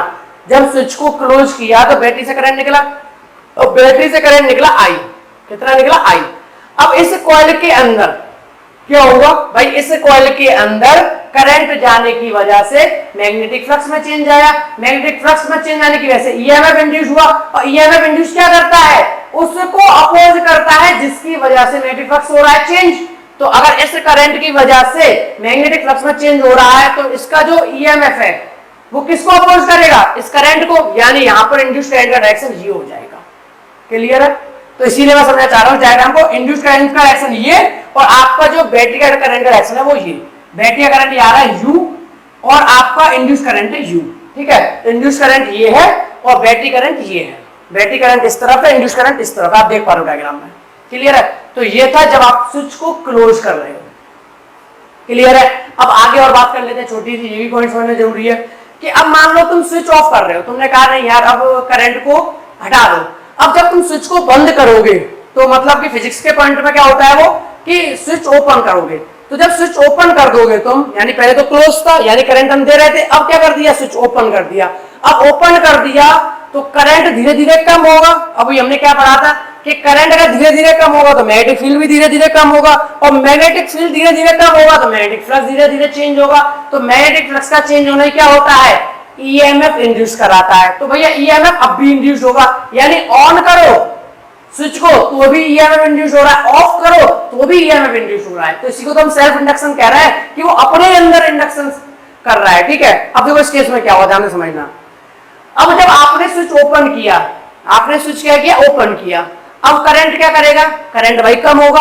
अब इसकी आदत क्या है, इसकी आदत है कि भाई जो भी मेरे मैग्नेटिक फ्लक्स को प्रोड्यूस कर रहा है वो उसी को अपोज करता है। अब देखो ध्यान से समझना कि जब करंट है, अब करंट क्या हो रहा है, डिक्रीज होगा, करंट क्या हो रहा है, डिक्रीज हो रहा है। देखो पहले समझना, जब आपने स्विच ऑन किया था या फिर कहो फिजिक्स के पॉइंट ऑफ व्यू से, तो जब स्विच को क्लोज किया था तो करंट बढ़ रहा था, तो उसने ईएमएफ इंड्यूस करके उसको अपोज किया कि कम करो करंट को।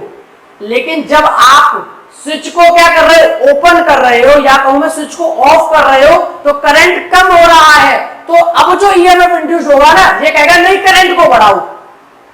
समझे पॉइंट क्या कहना चाहता हूं, अब ये करंट को बढ़ाएगा। तो इस वाले केस में तो ईएमएफ किधर था, इस वाले केस में हमारा जो ईएमएफ का इंड्यूस करंट था वो इस डायरेक्शन में था, क्योंकि भैया करंट इधर था, करंट बढ़ रहा था, तो जिसे रोकने की कोशिश कर रहा था कि नहीं कम करो। लेकिन इस केस में तो करंट पहले से ही कम हो रहा है, करंट क्या हो रहा है, पहले से कम हो रहा है, क्योंकि आप स्विच क्या कर रहे हो, ओपन कर रहे हो, ऑफ कर रहे हो, तो करंट कम हो रहा है, तो अब ये क्या बोलेगा, नहीं बढ़ाओ, तो इस बार इंड्यूस्ड करंट का डायरेक्शन होगा वो बैटरी के करंट के डायरेक्शन की तरफ ही होगा।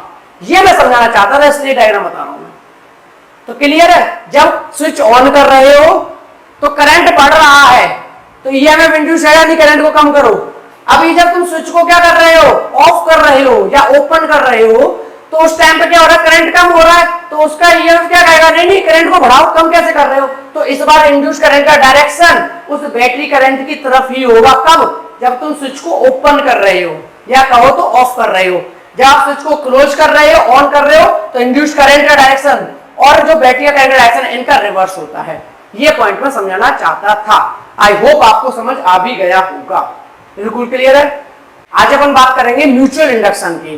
तो देखो, अगर आपने सेल्फ इंडक्शन पढ़ा हुआ है ना, तो आपको म्यूचुअल इंडक्शन तो वैसे ही समझ आ जाएगा, मतलब बहुत इजी है। लेकिन सेल्फ इंडक्शन आपको पता होना चाहिए, वो मैं ऑलरेडी अपनी पिछली वाली वीडियो में डिस्कस कर चुका हूं। तो म्यूचुअल इंडक्शन में क्या बात करेंगे, हम वही बात करेंगे कि भाई आपका करंट चेंज होगा, करंट चेंज होगा तो मैग्नेटिक फ्लक्स में चेंज आएगा, और मैग्नेटिक फ्लक्स की वजह से जो ईएमएफ इंड्यूस्ड होगा उसी को हम कहेंगे इंडक्शन। अब देखो मजे की बात क्या है, वहां पर क्या होता था, ईएमएफ अपने आप में इंड्यूस होता था, तो नाम पड़ गया था सेल्फ इंडक्शन। अब यहाँ पर ईएमएफ इंड्यूस्ड होगा एक कॉइल की वजह से दूसरी कॉइल में, ठीक है। अब लेकिन एक कॉइल की वजह से दूसरी कॉइल में होगा, साथ के साथ क्या होगा, उनके अंदर सेल्फ इंडक्शन भी होगा। तो हम यहाँ पे पढ़ेंगे म्यूचुअल इंडक्शन, तो कंफ्यूज नहीं होना, सेल्फ इंडक्शन भी होगा, लेकिन हम यहाँ पर किसकी बात करेंगे, म्यूचुअल इंडक्शन की बात के लिए बिल्कुल। लेकिन सेल्फ इंडक्शन वाला टॉपिक आपको पहले आना चाहिए।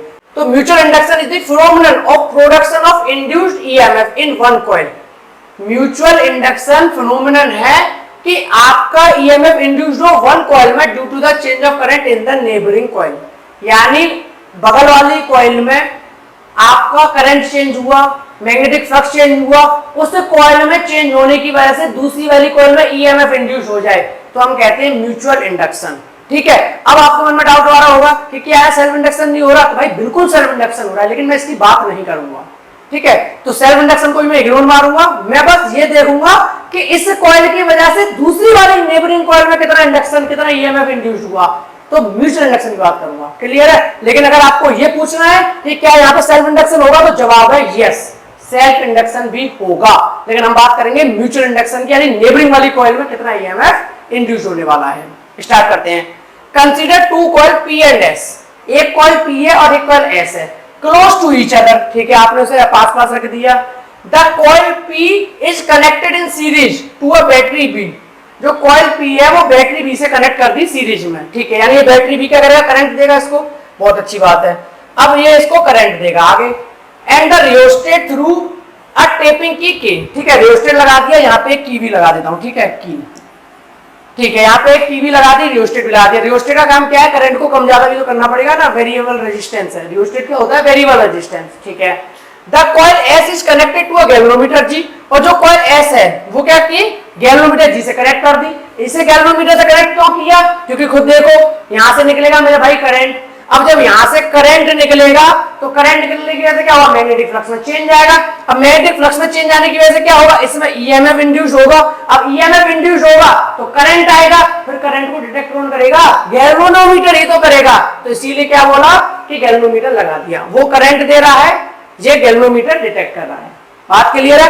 अब यहाँ पे सेल्फ इंडक्शन भी होगा इसमें, लेकिन उसकी बात नहीं कर रहे।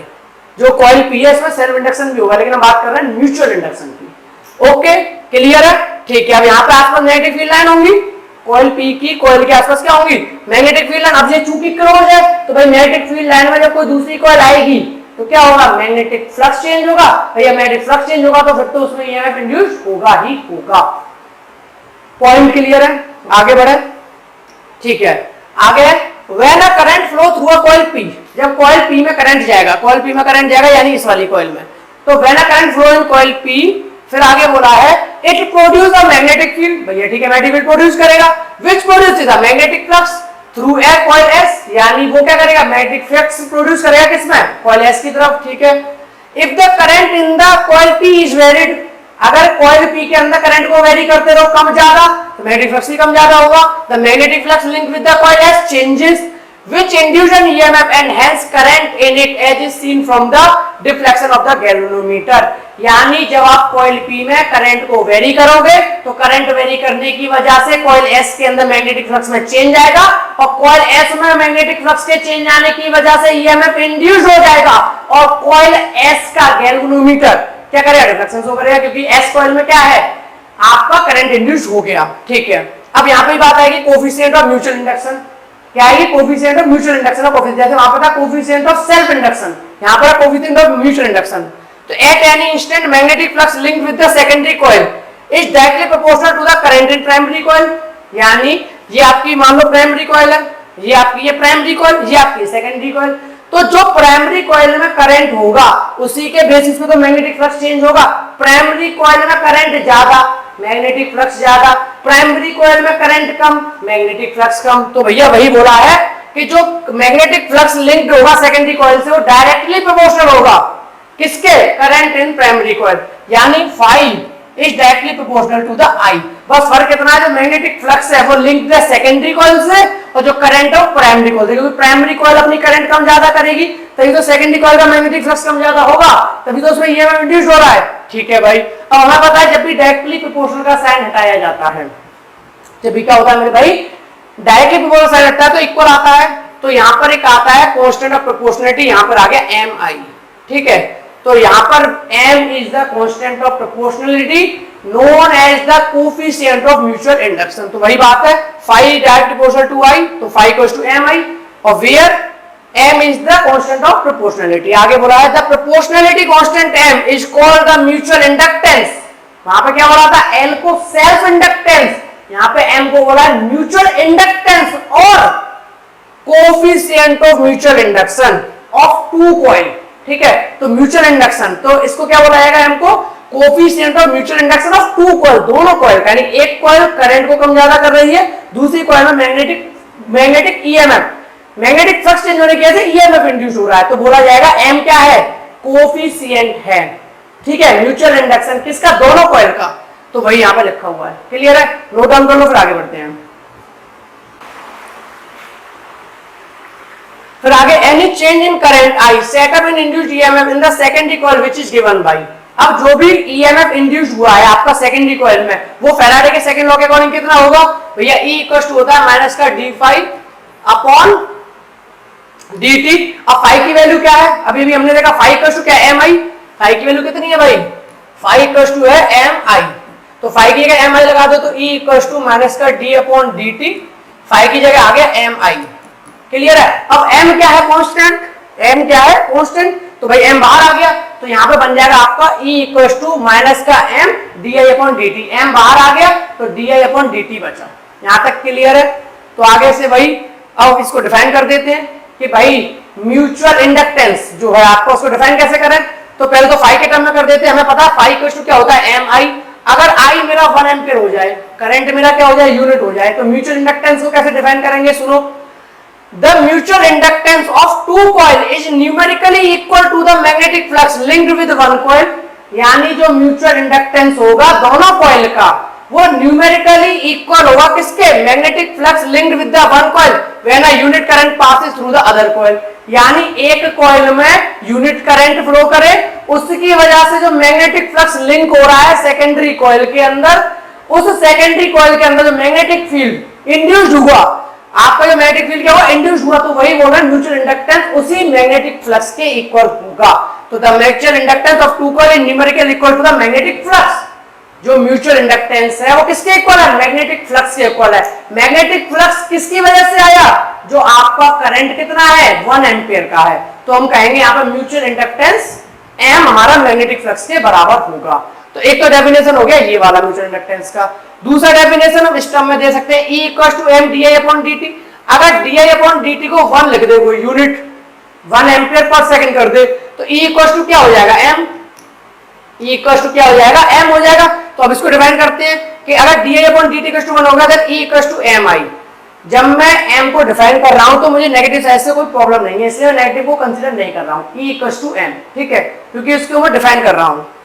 तो E इक्वल टू m को कैसे डिफाइन करूंगा, the mutual inductance of two coil may be defined as. जो म्यूचुअल इंडक्टेंस है दोनों कॉइल का, उसको कैसे डिफाइन कर सकते हैं कि as the induced EMF set up in one coil when the current in neighbouring coil changes the unit area. अगर जो नेबरिंग कॉइल में करंट चेंज हो रहा है वो कितना हो रहा है, यूनिट रेट से। कितना चेंज हो रहा है, यूनिट रेट से चेंज हो रहा है, तो हम क्या बोलेंगे जो ईएमएफ इंड्यूस हुआ है वो किसके इक्वल होगा, म्यूचुअल इंडक्टेंस के इक्वल होगा। कब, जब आपका DI अपॉन DT जो द रेट ऑफ करंट है वो कितना है, 1 है। अगर DI upon DT equal to 1 है तो जो म्यूचुअल इंडक्टेंस है आपका वो किसके इक्वल होगा, ईएमएफ के इक्वल होगा। तो वही बात उन्होंने बोली है, the mutual inductance of two coil may be defined as the induced EMF set up in one coil when the current in neighboring coil changes at the unit rate। यानी अगर उसके अंदर करंट यूनिट रेट से change होगा तो जो EMF induce हुआ है वही आपका इक्वल होगा म्यूचुअल इंडक्टेंस के।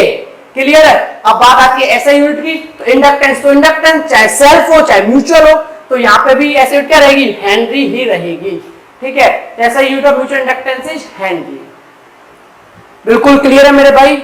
यहाँ पर आपका ऑलमोस्ट ये चैप्टर कंप्लीट हो गया। ठीक है, अगर कोई एक दो टॉपिक इस चैप्टर में रह गया हो तो भाई कमेंट सेक्शन में कमेंट करके बता देना कि सर ये वाला टॉपिक नहीं हुआ है, तो उस पर वीडियो बना दूंगा। ठीक है, अब मैं अपना ऑल्टरनेटिंग करंट वाला चैप्टर शुरू करूंगा। ठीक है, तो ये मेरा फर्स्ट बुक का लास्ट चैप्टर होगा, जो नेक्स्ट आ रहा है ऑल्टरनेटिंग करंट, वो मेरा फर्स्ट बुक का लास्ट चैप्टर होगा एस एल की बुक से। ठीक है, मिलते हैं फिर अपन नेक्स्ट वीडियो में अपने नए चैप्टर के साथ। ठीक है, थैंक यू सो मच।